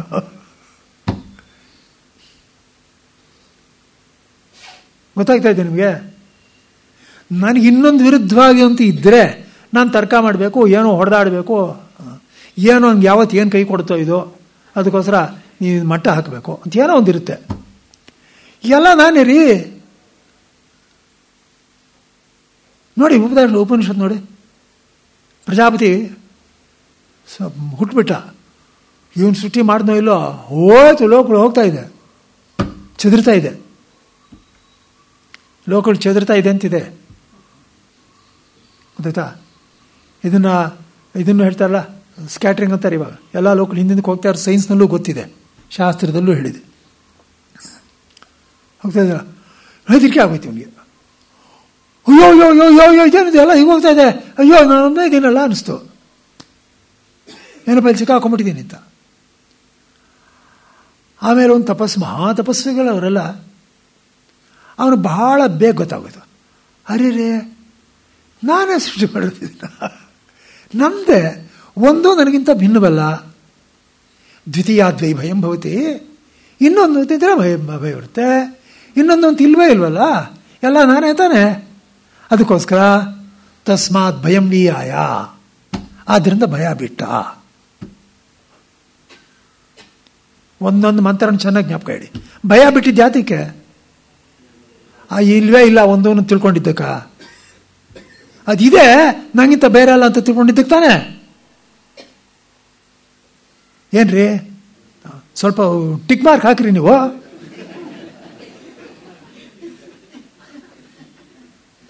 ಎಂಥದ್ದು ಏನು ಮಾತಾಡ್ತಾ ಇರೋದು? ಲಂಗು ಲಗಾಮಿಂದ ಮಾತಾಡ್ತಾ ಇದ್ದಾರಲ್ಲ ಪ್ರತಿಯೊಬ್ಬರು. ದ್ವಿತೀಯ ಅದ್ವೈಭವ ಅಂತ ಸ್ಪಷ್ಟವಾಗಿ ಹೇಳ್ತಾ ಇದ್ದಾನಲ್ಲ ಅವನು. ದ್ವಿತೀಯ ಅನ್ನೋದು ಇಲ್ಲ. ಅದನ್ನ ಚೆನ್ನಾಗಿ ತಿಳ್ಕೊಳ್ಳಿ. ಏನಪ್ಪ ಅಜ್ಞಾನ ಅವಿದ್ಯೆ ಅಂದರೆ ತನಗಿಂತ ಭಿನ್ನವಾಗಿರೋದು ಅಂತ. ಎಲ್ಲವೂ ಒಂದು ತನಗೆ ಭಿನ್ನವಲ್ಲ ಅಂತ ತಿಳ್ಕೊಳ್ಳೋದೇ ವಿದ್ಯೆ. ಅಧ್ಯಾಸ ಭಾಷೆದಲ್ಲಿ ಅದನ್ನೇ ಹೇಳ್ತಿರೋದು. ನೋಡಪ್ಪ ಇಲ್ಲಿ ದ್ವೈತ ಇದೆ, ಏನು ಅಸ್ಮತ್ತು ಯುಷ್ಮತ್ತು ಅಂತ ಎರಡಿದೆ. ಇಲ್ಲ, ಅಲ್ಲಿ ಅಸ್ಮತ್ತು ಇಲ್ಲ ಯುಷ್ಮತ್ತು ಇಲ್ಲ, ಇರೋದೊಂದು ಅದು ನೀನೆ ಅಂತ ಹೇಳಿರೋದು. ಆದ್ದರಿಂದ ಅದು ಹೇಗೆ ಅಂದರೆ ಅದು ಅವಿರುದ್ಧವೂ ಆಗಿರುವುದರಿಂದ ಇಂಥ ಯಾವ ಯೋಗವು ದೇಶ ಹೇಳಿದೆಯೋ ಶಾಸ್ತ್ರದಲ್ಲಿ ಅದಕ್ಕೆ ನಮಸ್ಕಾರ. ಗೊತ್ತಾ? ಇದಕ್ಕೂ ನಮಸ್ಕಾರ ತಿಳ್ಕೊಳ್ಳಿ. ಇದನ್ನೇ ಮುಂದೆ ತಿಳಿಸ್ತಾ ಇರೋದು. ಇದನ್ನು ತಿಳಿಸೋದಕ್ಕೆ ನಾನು ಅದಕ್ಕೆ ಮುಂಚೆ ನಮಸ್ಕಾರ ಮಾಡ್ತೀನಿ, ನನ್ನ ಕೈನಲ್ಲಿ ಸರಿಯಾಗಿ ಹೇಳಿಸ್ಲಿ. ಅದು ಗೊತ್ತಾ? ಮುಂದೆ ಹೇಳ್ತಾರೆ. ವಿರುದ್ಧವಾದ ಮಾಡ್ತಾ ಇದ್ದಾರಾ ಪರಸ್ಪರ. ಹೇಗೆ ಅಂದರೆ ಹೇಳಿ. ಭೂತಸ್ಯ ಜಾತಿ ಮಿಚ್ಛಂತಿ ವಾದಿನಃ ಕೇಚಿದೇವಹಿ ಅಭೂತಸ್ಯಾಪರೇ ಧೀರಾ ವಿವದಂತಃ ಪರಸ್ಪರಂ. ಕೆಲವರು ಭೂತ ವಸ್ತುವಿಗೆ ಹುಟ್ಟನ್ನು ಹೇಳ್ತಾರೆ, ಮತ್ತು ಕೆಲವರು ಧೀರರು ಅಭೂತಕ್ಕೆ ಹುಟ್ಟನ್ನು ಹೇಳ್ತಾರೆ. ಒಬ್ಬರೊಬ್ಬರು ಕಾದಾಡ್ತಾ ಇದ್ದಾರೆ. ಇಲ್ಲವ್ರು ತಗೊಂಡಿರೋದು ಸಾಂಖ್ಯರನ್ನ ವೈಶೇಷಿಕರನ್ನ ತಗೋತಾರೆ. ನೋಡಿ, ಸಾಂಖ್ಯರು ಸ್ವಲ್ಪ ವೇದಾಂತಕ್ಕೆ ಹತ್ತಿರ ಇದ್ದಾರೆ, ಸ್ವಲ್ಪ ಚೆನ್ನಾಗೇ ಇದ್ದಾರೆ. ಅದಕ್ಕೋಸ್ಕರ ಅವ್ರನ್ನ ವಾದ ಮಾಡೋದು ಒಂದು ಸ್ವಲ್ಪ ಕಷ್ಟ, ಕೇರ್ಫುಲ್ಲಾಗಿ ಮಾಡಬೇಕು. ಅವ್ರೇನು ಹೇಳೋದು ಅಂದರೆ, ಕಾರಣವೇ ಕಾರ್ಯರೂಪದಲ್ಲಿ ತೋರ್ಕೊಳ್ಳುತ್ತೆ. ಅಂದರೆ ತೋರ್ಕೊಳ್ಳುತ್ತೆ ಅಂತ ಹೇಳಿದ ಅವರು ಕಾರಣವೇ ಕಾರ್ಯವಾಗಿ ಪರಿಣಮಿಸುತ್ತೆ ಅಂತಾರೆ. ಅಯ್ಯೋ ಸರಿ, ಕಾರಣವೇ ಕಾರ್ಯವಾಗಿ ಪರಿಣಮಿಸುತ್ತೆ ಅಂತ ಹೇಳ್ತಾರೆ. ಕಾರಣವೇ ಅಂತ ಹೇಳ್ತಾರೆ. ವೈಶೇಷಿಕರು ಏನು ಹೇಳ್ತಾರೆ ಅಂದರೆ, ಕಾರ್ಯ ಅನ್ನೋದು ಇರಲಿಲ್ಲ, ಅದು ಹುಟ್ಟುತ್ತೆ ಅಂತಾರೆ. ನೋಡಿ, ಇಬ್ಬರಿಗೂ ಬೇಸಿಸ್ ನೋಡಿ. ಮೃದ್ಘಟಾದ್ಯಾಕಾರಣ ಅಂತ ಇಟ್ಕೋತಾರೆ ಇವರು. ಮೃತ್ಯ ಬೇರೆ ಬೇರೆ ಥರ ಕಾಣಿಸ್ಕೊಳ್ತಾ ಇದೆ. ಮೃತ್ಯ ಆ ರೀತಿ ನಿಂತ್ಕೊಂಡಿದೆ, ಮೃತ ಆ ರೀತಿ ಪರಿಣಾಮವಾಗಿದೆ. ಮೃತ್ತು ಘಟದಂತೆ ಹುಟ್ಟಿದೆ. ಸರಿಯಾಗಿದೆಯಲ್ಲಪ್ಪ ಇದು, ನಮ್ಮ ಅನುಭವಕ್ಕೆ ಸರಿಯಾಗಿದೆ, ಒಂದು ವಿರುದ್ಧವಿಲ್ಲ ನಮ್ಮ ಅನುಭವಕ್ಕೆ ಅಂತ ಅವರು. ವೈಶೇಷಿಕರು ಏನು ಹೇಳ್ತಾರೆ ಅಂದರೆ, ಅಲ್ರಿ ನಿಮ್ಮ ಅನುಭವಕ್ಕೆ ವಿರುದ್ಧವಿಲ್ಲದೆ ಇರೋ ಇನ್ನೊಂದು ಮಾತು ಇದೆ, ತಿಳ್ಕೊಳ್ಳಿ ಅದನ್ನು. ಏನದು? ಮಡಿಕೆ ಬರೋಕ್ಕೆ ಮುಂಚೆ ಇತ್ತೇನ್ರಿ ಇಲ್ಲಿ? ನಿಮ್ಗೆ ಕಾಣಿಸ್ತಾ ಇತ್ತೇನ್ರಿ? ಬರೀ ಮಣ್ಣದ ತಾನೇ ಇದ್ದದು, ಮಡಿಕೆ ಇರಲಿಲ್ಲ ತಾನೇ. ಸರಿ, ಮಡಿಕೆ ಆಕಾರ ನಿಲ್ಲಿಸಿದೆ. ಆಮೇಲೆ ನಿಮಗೇನೋ ಸರಿ ಬೀಳಿಲ್ಲ ಅಂದ್ರೆ ಅದು ಎಲ್ಲ ಮತ್ತಿಬಿಟ್ಟೆ, ತಿರ್ಗಾ ಮುದ್ದೆ ಮಾಡಿಬಿಟ್ಟೆ. ಅಲ್ಲಿ ಮಣ್ಣಿದೆ, ಮಡಿಕೆ ಇದೆಯಾ ಇವಾಗ? ಇಲ್ವಲ್ಲ. ಆದ್ದರಿಂದ ಇಲ್ಲದೆ ಇರೋ ಮಡಿಕೆ ಇಲ್ಲಿ ಸಮವಾಯ ಅನ್ನೋ ಒಂದು ಸಂಬಂಧದಿಂದ ತೋರ್ಕೊಳ್ಳುತ್ತೆ. ಅದಕ್ಕೊಂದು ಸಂಬಂಧ ಹೇಳಬೇಕು, ಅದಕ್ಕೊಂದು ಹೆಸರಿಟ್ಟರು, ಸಮವಾಯ ಸಂಬಂಧ ಅಂತ ತೋರ್ಕೊಳ್ಳುತ್ತೆ. ಅದು ಲೈವ್ ಆದಾಗ ತೋರ್ಕೊಳ್ಳೋದು ಹೋಗುತ್ತೆ, ಆ ಸಂಬಂಧ ಅಂತ ಬಿಟ್ಟು ಹೋಗುತ್ತೆ. ಆದ್ದರಿಂದ ಮಡಿಕೆ ಮುಂಚೆ ಇರಲಿಲ್ಲ, ಆಮೇಲೆ ಇರೋಲ್ಲ, ಪ್ರಾಗಭಾವ ಪ್ರಧ್ವಂಸ ಭಾವ, ಅಲ್ಲಿ ಮಧ್ಯೆ ಸಮವಾಯ ಸಂಬಂಧ ತೋರ್ಕೊಳ್ಳುತ್ತೆ. ಇದು ಅವ್ರು ಹೇಳೋದು. ನೋಡಿ, ಇಲ್ಲಿಗೆ ಇಬ್ಬರಿಗೆ ಏನು ವ್ಯತ್ಯಾಸ ಅಂದರೆ, ಇರೋ ವಸ್ತುವೇ ಹುಟ್ಟುತ್ತಾ ಇದೆ ಇನ್ನೊಂದು ಥರ ಒಬ್ಬರು, ಗೊತ್ತಾ? ಇಲ್ಲದೇ ಇರೋ ವಸ್ತು ಹುಟ್ಟುತ್ತಾ ಇದೆ ಅಂತ ಒಬ್ಬರು ಹೇಳ್ತಾ ಇದ್ದಾರೆ. ನೋಡಿಪ್ಪ, ಒಬ್ಬರಿಗೂ ಪೈಪೋಟಿ ಆಗ್ತಾ ಇದೆ. ವೈಶೇಷಿಕರು ಸಾಂಖ್ಯರಿಗೂ ಬೇಕಾದಷ್ಟು ಯುದ್ಧ ಆಗುತ್ತೆ. ಯುದ್ಧ ಅಂದರೆ ಈ ಥರ ಯುದ್ಧ ಅಲ್ಲ ಇವಾಗ, ಸುಮ್ಮನೆ ಬರೀ ಬಾಯಿ ಮಾತು. ಬರೀ ಬಾಯಿ ಮಾತು ಯುದ್ಧ ಆಗೋದು ಒಂಥರ ಚೆನ್ನಾಗಿರುತ್ತೆ, ಇಟ್ಕೊಳ್ಳಿ, ಪರವಾಗಿಲ್ಲ. ಗೊತ್ತಾಯ್ತಾ? ಇಲ್ಲೇನಂದರೆ ಇವ್ರು ಕೇಳ್ತಾರೆ, ನೀವಿಬ್ಬರು ಹೇಳ್ತಾ ಇರೋದು ಸರಿಯಪ್ಪ ಅಂತಾರೆ. ಕಾರಿಕಾಕಾರ ಏನು ಹೇಳ್ತಾರೆ? ಸಾಂಖ್ಯರು ಹೇಳ್ತಾರೆ ನೀವು ಹೇಳ್ತಾರೆ ಚೆನ್ನಾಗಿದೆ ರೀ, ಸರಿಯಾಗಿದೆ. ವೈಶೇಷಿಕ ಬಂದರೆ ನೀವು ಹೇಳ್ತಾರೆ ತುಂಬ ಚೆನ್ನಾಗಿದೆ ರೀ, ಸರಿಯಾಗಿದೆ. ಏನ್ರಿ ಇದು ಹೇಳ್ಕೊಂಡು ಸರಿ ಅಂತ ಇದ್ದೀರಿ ನೀವು. ಗೊತ್ತಾಯ್ತಾ? ಇಂಗ್ಲೀಷ್ನಲ್ಲಿ ಒಂದು ಗಾದೆ, don't argue with A pool because people can't differentiate ಅಂತ. ನಾನು ಮೂರ್ಖನ ಹತ್ರ ವಾದ ಮಾಡೋಕ್ಕೆ ಹೋದರೆ ಜನಗಳಿಗೆ ಗೊತ್ತಾಗಲ್ವಂತೆ ಮೂರ್ಖ ಇವನೋ ಅವನೋ ಅಂತ. ಅದಕ್ಕೋಸ್ಕರ ಮೂರ್ಖನ ಹತ್ರ ವಾದ ಮಾಡೋಕ್ಕೆ ಹೋಗಬೇಡ ಅಂತ. ಹಾಗಿಲ್ಲೇನಂದ್ರೆ ಮಾಡಪ್ಪ ನೀನು ಹೇಳಿದ್ದು ಹುಟ್ಟೋದಿಲ್ಲ ಅಂತಲೇ. ಅಯ್ಯೋ ನೀನು ಹೇಳಿದ್ದು ಅಲ್ಲಿ ಕಾರಣ ಹೀಗೆ ಬರ್ತಾ ಇದೆ ಅಂತ ಹೇಳಿದೆ. ಅಂದರೆ ಕಾರಣ ಅಲ್ಲಿಗೆ ಕಾರಣ ಇರೋದು ಅನ್ನೋದು ಹುಟ್ಟುತ್ತೆ ಅಂದರೆ ಮುಂಚೆ ಇರಲಿಲ್ಲ ಸತ್ತಿತ್ತು ಹುಟ್ಟಿತು ಅಂತ ತಾನೇ ಅರ್ಥ. ಹಾಗೆ ಇಲ್ಲದೆ ಇರೋದು ಹುಟ್ಟುತ್ತೆ ಅಂದರೆ ಇಲ್ಲದೆ ಇರೋದು ಹುಟ್ಟಕ್ಕೆ ಸಾಧ್ಯವೇ ಇಲ್ವಲ್ಲ. ಆದ್ದರಿಂದ ಆದರೆ ಕಾಣಿಸುತ್ತೆ ಅಂತ ನೀನು ಹೇಳ್ತಾ ಇದೀಯಾ. ಸುಮ್ಮನೆ ಇರಲಿಲ್ಲ ಕಾಣಿಸುತ್ತೆ ಅಂತ ಹೇಳೋ ಅದು ಸರಿಯೇ. ನೋಡಿ, ಭೂತ ವಸ್ತು ಇರುವ ವಸ್ತುವಿಗೆ ಜಾತಿಯನ್ನು ಉತ್ಪತ್ತಿಯನ್ನು ಹೇಳ್ತಾರೆ ಕೆಲವರೇ ವಾದಿಗಳು, ಯಾರು ಸಾಂಖ್ಯರು. ಎಲ್ಲ ದ್ವೈತಿಗಳು ಹಾಗೆ ಹೇಳಲ್ಲ. ಮತ್ತು ಕೆಲವರು ವೈಶೇಷಿಕರು ನ್ಯಾಯಿಕರು ಏನು ಹೇಳ್ತಾರೆ? ಇಲ್ಲದ ವಸ್ತುವಿಗೆ ಉತ್ಪತ್ತಿಯನ್ನು ಒಪ್ಪುತ್ತಾರೆ.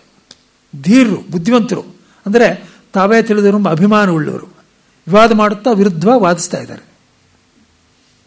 ಗೊತ್ತಾಗ ಹೀಗೆ ವಿರುದ್ಧವಾಗಿ ಮಾತನಾಡೋದ್ರಿಂದ ಒಬ್ಬರ ಪಕ್ಷವನ್ನೊಬ್ಬರು ಅಲ್ಲಗಳೆಯುತ್ತಿರುವ ಅವರು ಏನು ತರಿಸ್ಕೊಟ್ಟಂತಾಯಿತು? ಇಬ್ಬರು ಕುಸ್ತಿ ಮಾಡ್ತಾರೆ. ಏನು ತೋರಿಸ್ದಂಗಾಯ್ತು ಹೇಳಿ? ಭೂತನ್ನ ಜಾಯತೆ ಕಿಂಚಿತ್ ಅಭೂತನ್ನೈವ ಜಾಯತೆ ವಿವದಂತೋ ದ್ವಯ ಹ್ಯೇವಂ ಅಜಾತಿಂ ಖ್ಯಾಪಯಂತಿತೆ. ನೋಡಿಪ್ಪ, ಸಾಂಖ್ಯರೇನು ಹೇಳ್ತಾ ಇದ್ದಾರೆ? ಇರೋದು ಹುಟ್ಟೋದಕ್ಕೆ ಸಾಧ್ಯವೇ ಇಲ್ಲ. ಇದೆ ಅಂದಮೇಲೆ ಹುಟ್ಟೋದೇನಿದೆ ಅಂತಾನೆ. ಇಲ್ಲದೆ ಇರೋದು ಹುಟ್ಟೋದೇ ಇಲ್ಲ. ಗೊತ್ತಾಯ್ತಾ? ಹೀಗೇನು ಮಾಡ್ತಾ ಇದ್ರು? ಇಬ್ಬರು ಹುಟ್ಟೋದಿಲ್ಲ ಅನ್ನೋದನ್ನು ಒಪ್ಕೋತಾ ಇದ್ದಾರೆ. ಇದೆ ಇದೆ ಅಂತ ಹೇಳಿದ್ರಿಂದ ನೋಡಪ್ಪ ಇದೆ ಅನ್ನೋದು ಇಟ್ಕೋ, ಹುಟ್ಟುತ್ತೆ ಅಂತ ಹೇಳಿದ್ರೆ ಸರಿಯಿಲ್ಲ. ಗೊತ್ತಾಯ್ತಾ? ಇಲ್ಲ ಅಂತ ಹೇಳ್ತಾ ಇದೆಯಾ? ಇಲ್ಲ ಅನ್ನೋದು ಹುಟ್ಟೋದಕ್ಕೆ ಏನು ಹುಟ್ಟಬೇಕಾಗಿದ್ದೀರಿ? ಇಲ್ಲದೆ ಇರೋದು ಹುಟ್ಟೋದು ಅಂದ್ರೆ ಏನು ಅರ್ಥ?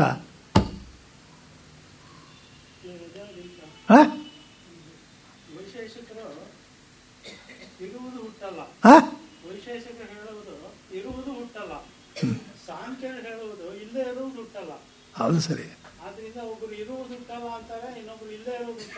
ಅದು ಬರುತ್ತೆ, ಮುಂದಕ್ಕೆ ಬರ್ತದೆ. ಅದೇ ಇಬ್ಬರು ಸರಿ, ಅದು ಮುಂದಕ್ಕೆ ಬರ್ತದೆ, ಮುಂದಕ್ಕೆ ಬರುತ್ತೆ. ಅಲ್ಲಿ ಇಲ್ಲಿ ಅಷ್ಟನೇ ಸಿದ್ಧಾಂತ ಇಟ್ಕೊಂಡು ಅವರು ವಾದ ಮಾಡ್ತಾ ಇದ್ದಾರೆ ಅನ್ನೋದನ್ನು ತೋರಿಸಿ ಎರಡು ವಾದವೂ ತಪ್ಪು ಅಂತ ಇಲ್ಲಿ ತೋರಿಸ್ತಾ ಇದ್ದಾರೆ.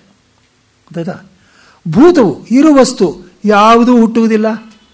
ಏಕೆಂದರೆ ಅದು ಮೊದಲು ಇದ್ದುಕೊಂಡೇ ಇರುವುದರಿಂದ ಹುಟ್ಟೋದು ಅನ್ನೋದಕ್ಕೆ ಅರ್ಥವಿಲ್ಲ. ಆತ್ಮನ ದೃಷ್ಟಾಂತ ವೈಶೇಷಿಕರು ಅವನು ದಬಾಯಿಸ್ತಾರೆ. ಆತ್ಮನ ದೃಷ್ಟಾಂತ ನೋಡಪ್ಪ, ಅವನಿದ್ದೇ ಇದ್ದಾನೆ, ಅವನು ಹುಟ್ಟತಾನ? ಹೀಗೆಂದು ಅಸದ್ವಾದಿಯು ಇರುವುದೇ ಹುಟ್ಟುವುದೆಂಬ ಸಾಂಖ್ಯ ಪಕ್ಷವನ್ನು ಅಲಗಳೆಯುತ್ತಾನೆ.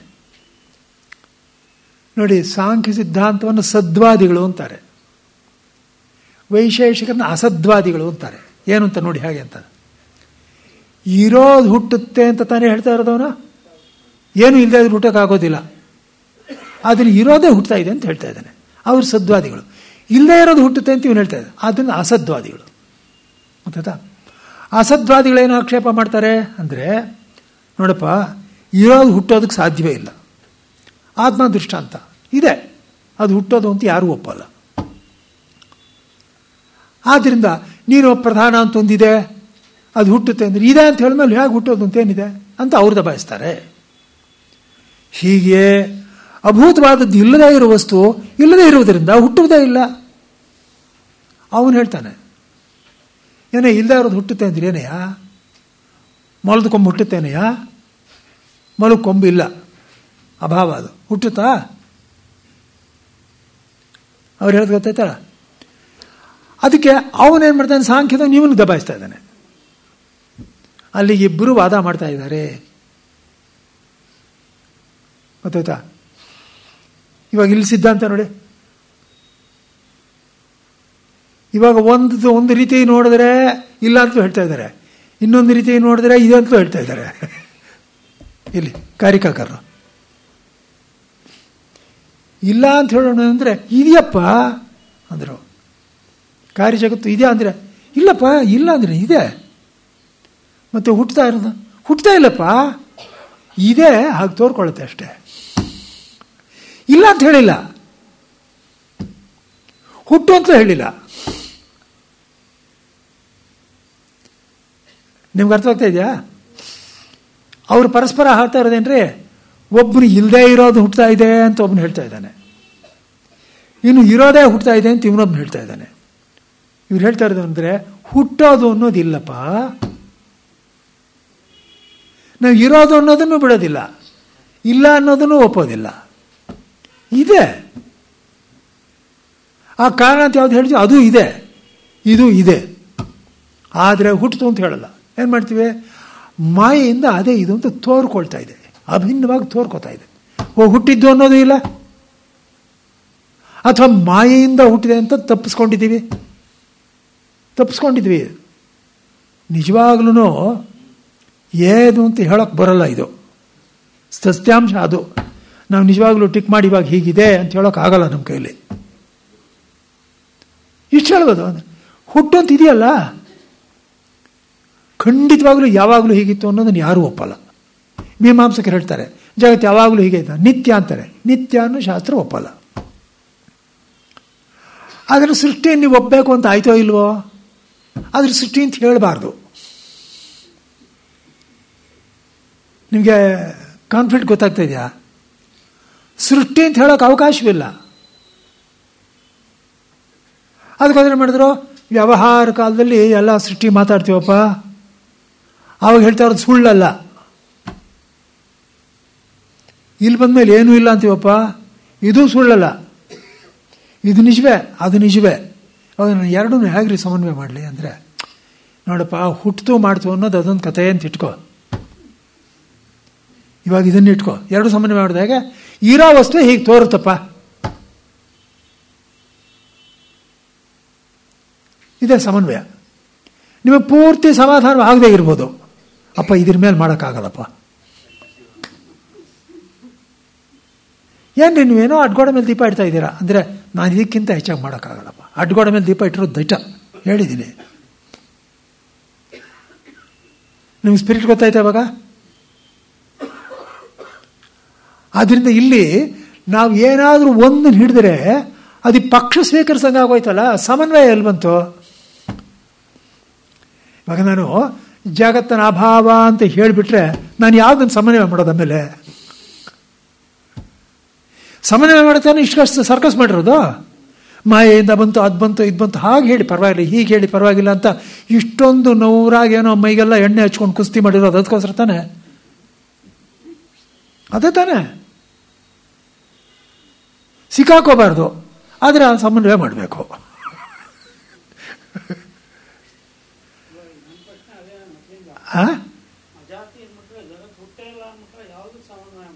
ಯಾವ ಸಮನ್ವಯ ಮಾಡೋಕ? ಆದರೆ ಸಮನ್ವಯ ಮಾಡಬೇಕಾದ್ದು ಇದೆ, ಸಮನ್ವಯ ಆಗಬೇಕಾಗಿದೆ. ಏನಂದ್ರೆ ಬ್ರಹ್ಮನೂ ಇದೆ, ಜಗತ್ತು ಇದೆ. ಸಮನ್ವಯ ಮಾಡಿದೆ ಹೇಗೆ ಅಂದರೆ, ಸತ್ತು ಸುಣ್ಣವಾಗಿ ಏನೋ ಮಾಡಿ ಅಂತಂದ್ರೂ ಗೊತ್ತಾಯ್ತಾ ಇವಾಗಂದರೆ ಅವನು ಗೊತ್ತಾಯ್ತು ಅನ್ಬೇಕಷ್ಟೆ.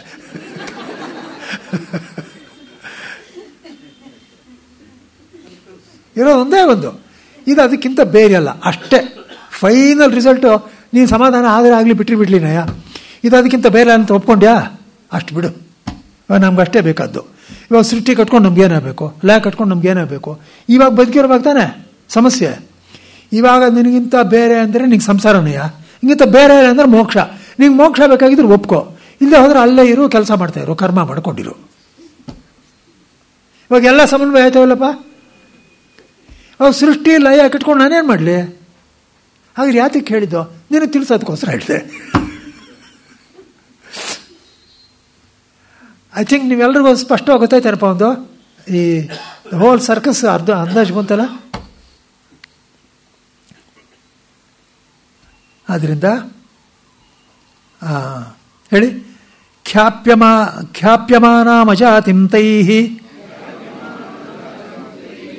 ಅನುಮೋದಾಮಹೇ ವಯಂ ವಿವದಾಮೋ ನ ತೈಃ ಸಾರ್ಧಂ ಅವಿವಾದನ್ನಿಬೋಧತ. ಅವ್ರು ಹೀಗೆ ಹೊರಪಡಿಸ್ತಿರೋ ಅಜಾತಿ ಇದೆಯಲ್ಲ, ನಿಜವಾಗ್ಲೂ ಏನು ಹುಟ್ಟಿಲ್ಲ ಅಂತಲೇ. ಅದು ನಾವು ಸುಮ್ಮನೆ ನೀವು ಹೇಳ್ತಾ ಇರೋದು ನಿಜಾನಪ್ಪ. ನೀವು ವಾದ ಏನಾದರೂ ಮಾಡ್ಕೊಳ್ಳಿ, ಕೊನೆಯಲ್ಲಿ ತೀರ್ಮಾನ ಏನಪ್ಪ ನಿಂದು, ನೀನು ಅವನು ಹೊಡೆದೆ ಹುಟ್ಟೇ ಇಲ್ಲ ಅಂತ, ಅವನು ಇನ್ನು ಹೊಡೆದ ಹುಟ್ಟಿಲ್ಲ ಅಂತ. ಆ ಹುಟ್ಟಿಲ್ಲ ಅನ್ನೋದು ನೀವು ಕೊನೆಯಲ್ಲಿ ಹೇಳ್ದಲ್ಲ ರಿಸಲ್ಟು, ಅವನ ಬಗ್ಗೆ ನೀವು ಹೇಳಿದ್ದನ್ನ, ನಿನ್ನ ಬಗ್ಗೆ ಅವನು ಹೇಳಿದ್ದನ್ನ ಎರಡೂ ನಾವು ಒಪ್ಕೋತೀವಪ್ಪ. ಹುಟ್ಟಿಲ್ಲ ಅನ್ನೋದು ಇಟ್ಕೊಳ್ಳಿಪ್ಪ. ನೋಡಿ ಇದರಲ್ಲೇ ನೋಡಿ, ಇದೇ ಅಂತ ಒಪ್ಕೊಂಡಿದ್ದಾರೆ, ಹುಟ್ಟಿಲ್ಲ ಅನ್ನೋದು ಮಟ್ಟಿಗೆ ಅವ್ರು ತೆಗೆದಿರೋದು. ಸ್ಪಷ್ಟವಾಗ್ತೇನಪ್ಪ? ಇದೇ ಅನ್ನೋದನ್ನು ಬಿಟ್ಟಿಲ್ಲ. ಹುಟ್ಟಿದೆ ಅನ್ನೋದಕ್ಕೆ ಏನು ಅರ್ಥ ಅಂತ ಅನ್ನೋದು ಸಾಂಖ್ಯರಲ್ಲಿ ಕಾರ್ಯ ಅಂತ ಅನ್ನೋದು ಅದೇ ರೂಪದಲ್ಲೇ ಕಾರಣದಲ್ಲಿ ಇರುತ್ತೆ, ಅದು ಹುಟ್ಟುತ್ತೆ ಅಂತ. ಅದನ್ನ ಇರೋದೇನೆ ಹುಟ್ಟೋದು ಯಾತಕ್ಕೆ ಅಂತ ಅಂದ್ರೆ ಹುಟ್ಟಬೇಕಾಗಿಲ್ಲ. ವೈಶೇಷಿಕರು ಕಾರ್ಯ ಅಂತ ಅನ್ನೋದು ಕಾರಣದಲ್ಲಿ ಇಲ್ವೇ ಇಲ್ಲ, ಹಿಂದೆ ಇರೋದು ಎಲ್ಲಿಂದ ಹುಟ್ಟುತ್ತೆ? ಎರಡು ಕಡೆನಲ್ಲೂ ಹುಟ್ಟುತ್ತೆ, ಹುಟ್ಟಿದ್ದೆ ಇರೋದೇನೆ ಹುಟ್ಟಬೇಕಾಗಿಲ್ಲ, ಹಿಂದೆ ಇರೋದು ಹುಟ್ಟೋ ಹಾಗೆ, ಹುಟ್ಟೋದು ಅನ್ನೋದು ಸಾಧ್ಯವಿಲ್ಲ. ಅದು ವಿರೋಧ. ಅದಕ್ಕೋಸ್ಕರ ಹುಟ್ಟುತ್ತೆ ಅಂತ ಅನ್ನೋದು ಯಾವ ಅರ್ಥ ಅಂತಂದ್ರೆ ಮಾಯೆ ಅಷ್ಟೇ. ಎಕ್ಸಾಕ್ಟ್ಲಿ ಅದನ್ನು ಹುಟ್ಟುತ್ತೆ ಅಂದರೆ ಮಾಯಿಂದ ಹುಟ್ಟುತ್ತೆ ಅಂತ ಒಪ್ಕೊಳ್ಳಿಪ್ಪ. ನಿಂಗೆ ಅದಕ್ಕೂ ಸಮಾಧಾನವಾಗಲಿಲ್ಲ ಅಂತ ಇಟ್ಕೊಳ್ಳಿ. ನಾನೇನು ಹೇಳ್ತೀನಿ ಅಂದರೆ ಆಗದೆ ಇದ್ರೆ ಚಿಂತೆ ಎಲ್ಲ ಬಿಡೆಯ. ಇವಾಗ ಯಾರಾದರೂ ಕೇಳ್ಬೋದಲ್ಲನ್ರಿ, ಏನ್ರಿ ಸುಮ್ಮನೆ ಟಗಾಯಿಸಿ ಮಾತಾಡ್ತೀರಾ ಅಂತ ಅನ್ಬೋದು. ಬೇಡಪ್ಪ, ಟಗಾಯಿಸಿ ಮಾತಾಡಲ್ಲ, ಮಾಯೆ ಅಂತಲೂ ಹೇಳಲ್ಲ ಅಂತ ಇಟ್ಕೊಪ್ಪ. ನಿಂಗೆ ಇಷ್ಟು ಗೊತ್ತಾಯ್ತಾ, ಅದಕ್ಕಿಂತ ಬೇರೆ ಅಂತ ಗೊತ್ತಾಯ್ತಾ ಇಲ್ವೋ? ಬಿಡು. ಇವಾಗ ಹುಟ್ಟೋದು ಅನ್ನೋದು ಯಾವಾಗ ಬರುತ್ತೆ? ನಾನೇನೇ ಸೃಷ್ಟಿನೂ ನೋಡಿ ಲೈವ್ನೂ ನೋಡಿ ಹೇಗ್ರಿ ಸಮನ್ವಯ ಮಾಡ್ತೀರಾ ಅಂತ ಏನಾದರೂ ಕೇಳಿದ್ದಿದ್ರೆ ಈ ಪ್ರಶ್ನೆ ಬಂದಿರು. It's a serious question. ನಾವು ಯಾರೂ ನೋಡಲಿಲ್ಲ ಮಾಡಲಿಲ್ಲ, ನಾವು ಸೃಷ್ಟಿನೂ ನೋಡಲಿಲ್ಲ ಲಯನೂ ನೋಡಲಿಲ್ಲ, ಮಧ್ಯೆ ಇದ್ಕೊಂತಾನೆ ಒದ್ದಾಡ್ತಾ ಇದ್ದೀವಿ. ಅದಕ್ಕೋಸ್ಕರ ಅಭಿನ್ನ ಅಂತ ಒಪ್ಕೊಂಡ್ರೆ ಸಾಕಲ್ಲ. ಅಷ್ಟೇ ಒಪ್ಕೋ. ಸೃಷ್ಟಿ ಬಿಟ್ಟರೆ ಬಿಡು, ಸೃಷ್ಟಿ ಬಿಡು, ಲಯನೂ ಬಿಡು, ಅನನ್ಯ ಅಂತ ಒಪ್ಕೋ ಸಾಕು. ಒಟ್ಟಿನಲ್ಲಿ ತೀರ್ಮಾನ ಇಷ್ಟು ಏನಪ್ಪ ಅಂದರೆ, ಇಲ್ಲಿ ಏನೋ ಮೋಸ ಮಾಡ್ತಾ ಇದ್ದಾರೆ ಅಂತ ಅಲ್ಲ. ಶಂಕರರು ಗೌಡಪಾದರು ಇಬ್ಬರು ಸೇರ್ಕೊಂಡು ಏನೋ ಮೋಸ ಮಾಡ್ತಾ ಇದ್ದಾರೆ, ವಿಧವಾಗಿ ಬಣ್ಣವಾಗಿ ಮಾತಾಡಿ ಮೆಲ್ಲಗೆ ಅದೇನೋ ಒಪ್ಪಿಸ್ತಾ ಇದ್ದಾರೆ ಲಾಯರ್ಸ್ ಥರ ಅಂತ ಅಲ್ಲ. ಗೊತ್ತಾಯ್ತಾ? ಈಗೇನಪ್ಪ ಅಂದರೆ ನಿಜವಾಗಲೂ ಪರಿಸ್ಥಿತಿಯಲ್ಲಿರೋದೊಂದು ಸಮಸ್ಯೆ ಇದು. ಇದನ್ನು ಸಾಲ್ವ್ ಮಾಡೋಕ್ಕಾಗಲ್ಲ. ಭಾಳ ಹಿಂದೆ ಒಂದು ಮಾತಿತ್ತು, ಒಬ್ಬ ಲಾಯರು ತುಂಬ ಸಪೋರ್ಟ್ ಮಾಡ್ತಾನೆ ಯಾವುದೋ ಒಂದು ಕೇಸು, ಒಂದು ಮರ್ಡರ್ ಕೇಸ್ನ. ಗೊತ್ತಾಯ್ತಾ? ಅವನು ಆ ಲಾಯರ್ ತನ್ನ ಬುದ್ಧಿಯೆಲ್ಲ ಉಪಯೋಗಿಸಿ ಅವನು ಗೊತ್ತಿರೋದೆಲ್ಲ ಲಾ ಬಿಡೋ ಹಾಗಿಲ್ಲ ಮಾಡ್ತಾನೆ. ಆರ್ಗ್ಯೂ ಮಾಡಿ ಮಾಡಿ ಮಾಡಿ ಕೊನೆಗೆ ಇವನು ತಪ್ಪಲ್ಲ ಅಂತ ಹೇಳ್ತಾನೆ. ಜಡ್ಜನು ಇವನ್ನೆಲ್ಲ ಮಾತುಗಳು ಒಪ್ಕೋಬೇಕಾಗುತ್ತೆ. ಇವನು ತಪ್ಪಲ್ಲ, ಇವನು ಮಾಡಿಲ್ಲ ಅಂತ ಅವನು ಹೇಳ್ತಾನೆ. ಮಾಡಿಲ್ಲ ಅಂತ ಹೇಳಿ ಜಡ್ಜ್ಮೆಂಟ್ ಕೊಟ್ಟು ಕೂಡಲೇ ಯಾವನೊಬ್ಬ ಬರ್ತಾನೆ, ಅವನು ಯಾವನ ಖುಲಾಸೆ ಮಾಡಿದ್ರೋ ಅವ್ನು ಶೂಟ್ ಮಾಡಿಬಿಡ್ತಾನೆ, ಅವ್ನು ಕೊಂದ್ಬಿಡ್ತಾನೆ. ಕೊಂದ್ಬಿಟ್ಟು ಕೂಡಲೇ ಇವನು ಹೇಳ್ತಾನೆ, it's not murder, it's execution ಅಂತ. ನಿಜವಾಗ್ಲೂ ಅವನೇ ಮರ್ಡರ್ ಮಾಡೋದು.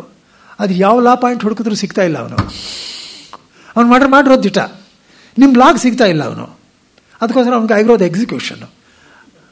ಮರ್ಡರ್ ಅಂತ ಹೇಳಬೇಡಿ ಅದನ್ನು, ಎಕ್ಸಿಕ್ಯೂಷನ್ನು ಅಂತ. ಗೊತ್ತಾಯ್ತಾ?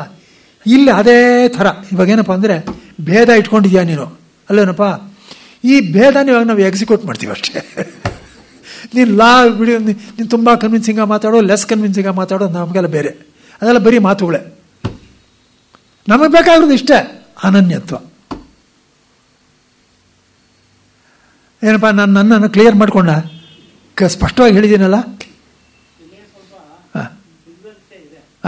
ಅಯ್ಯೋ ಬುದ್ಧಿವಂತಿಕೆ ತುಂಬ ಇದೆ, ತುಂಬ ಇದೆ. ಆಳೋ ವಿಚಾರ ಮಾಡಿದ್ರೆ ಇನ್ನೊಂದು ವಿಷಯ ಹೊಳೆಯುತ್ತೆ ಇಲ್ಲಿ. ಹಾಂ ಏನಪ್ಪ ಅಂದ್ರೆ ಅವರಿಬ್ಬರು ವಾದದಲ್ಲಿ ಒಂದು 50% ಮಾತ್ರ ಹಾಂ 50% ಮಾತ್ರ ತಗೊಂಡಿದ್ದೀವಿ. ಹೌದು ಏನಂದ್ರೆ ವೈಶೇಷಿಕರು ಇರುವುದು ಹುಟ್ಟಲ್ಲ, ಹೌದು ಇವರು ಇಲ್ಲದೆ ಇರೋದು ಹುಟ್ಟಲ್ಲ, ಹೌದು ಆದ್ರಿಂದ ಯಾವ್ದು ಹುಟ್ಟಲ್ಲ ನಿಜ ಅದ. ಅವರು ವಾದದಲ್ಲೇನೆ ಸಾಂಖ್ಯರು ಇರುವುದು ಹುಟ್ಟುತ್ತೆ, ಅದೇ ಇರುವುದು ಹುಟ್ಟುತ್ತೆ, ಅದೇ ಎಲ್ಲವೂ ಹುಟ್ಟುತ್ತೆ ಅಂತ ಯಾಕೆ ಹೇಳಬಾರ್ದು? ಅದೇ ನಿಜ. ಹಾಗೆ ಅದು ಹೇಳ್ತಾ ಇರೋದು ಕನ್ಕ್ಲೂಷನ್ ಮಟ್ಟಿಗೆ ತೊಗೊಂಡಿದ್ದಾರೆ. ಅವರು ಇದನ್ನು ಬಿಟ್ಬಿಟ್ರು, ಕನ್ಕ್ಲೂಷನ್ ಮಟ್ಟಿಗೆ ತೊಗೊಂಡ್ರು. ಅದು ಏನೋ ಅವನ ಬಗ್ಗೆ ಇವನ್ ಕನ್ಕ್ಲೂಷನ್ನು, ಇವನ ಬಗ್ಗೆ ಅವನ ಕನ್ಕ್ಲೂಷನ್ ಹೇಳಿ ತಗೊಂಡ್ರು. ಅದು ಅವನೇ ಮಾಡಿರೋ ಕನ್ಕ್ಲೂಷನ್ ಅಲ್ಲ. ಗೊತ್ತಾಯ್ತಲ್ಲ? ಇಲ್ಲಿ ನಿಲ್ಲಿಸ್ಕೋಣ. ಹಾಂ ಹೇಳಿ. ಶ್ರುತಿ ಸ್ಮೃತಿ ಪುರಾಣಾನ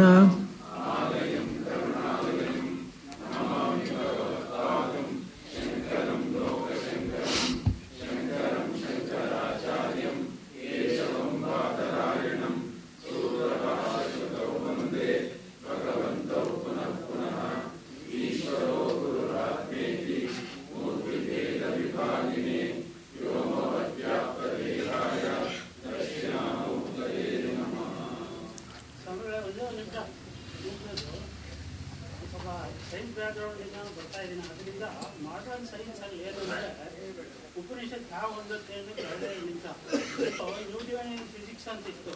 ನ್ಯೂಟೋನಿಯನ್ ಫಿಸಿಕ್ಸ್ ಅಂತ ನಾನು ಪ್ರಪಂಚ ಸ್ಟಡಿ ಮಾಡೋಗ್ತೀನಿ, ಪ್ರಪಂಚ ಬೇರೆ ಸ್ಟಡಿ ಮಾಡೋ ನಾನ್ ಬೇರೆ ಅಂತ ದ್ವೈತ ಇತ್ತು. ಇವಾಗ ಕ್ವಾಂಟಮ್ ಫಿಸಿಕ್ಸ್ ಅಂತ ಬಂದ್ಬಿಟ್ಟು ಸ್ಟಡಿ ಮಾಡೋನು ಬೇರೆ ಪ್ರಪಂಚ ಬೇರೆ ಅಂತ ಇಟ್ಕೊಂಡ್ರೆ ಇಟ್ ಇಸ್ ಇನ್ಕಂಪ್ಲೀಟ್ ಸ್ಟಡಿ. ಹೌದು. So we have to include the observer also. ಹೌದು. ಅದೇ ಉಪನಿಷತ್ತು. ದೊಡ್ಡ so we have to study the consciousness as well as the outside world. Exactly. ಅದು ಅಲ್ಲಿ ಬಂದ್ಬಿಟ್ಟಿದ್ದಾರೆ. ಗೊತ್ತೆ ಬಂದ್ಬಿಟ್ಟಿದ್ದಾರೆ. ಸ್ಕ್ರೋಡಿಂಗರ್ ಅಂತ ಒಬ್ಬ ನೋಬೆಲ್ ಪ್ರೈಸ್ ವಿನ್ನರ್ ಅವನು. ಸ್ಕ್ರೋಡಿಂಗರ್ ಅಂತ. ಸರಿ. ಅವನು ಉಪನಿಷತ್ತು ಓದ್ಬಿಟ್ಟು ನನಗೆ ಆಶ್ಚರ್ಯ ಆಯ್ತು. ಉಪನಿಷತ್ತಲ್ಲಿ ನಮ್ಮ ಸಿದ್ಧಾಂತನೇ ಇದೆಯಲ್ಲ ಅಂದ್ಬಿಟ್ಟು ಅಪ್ರಿಷಿಯೇಟೆಡ್. ಹೇಳ್ತೀನಿ ಕೇಳಿ. ಅಯ್ಯೋ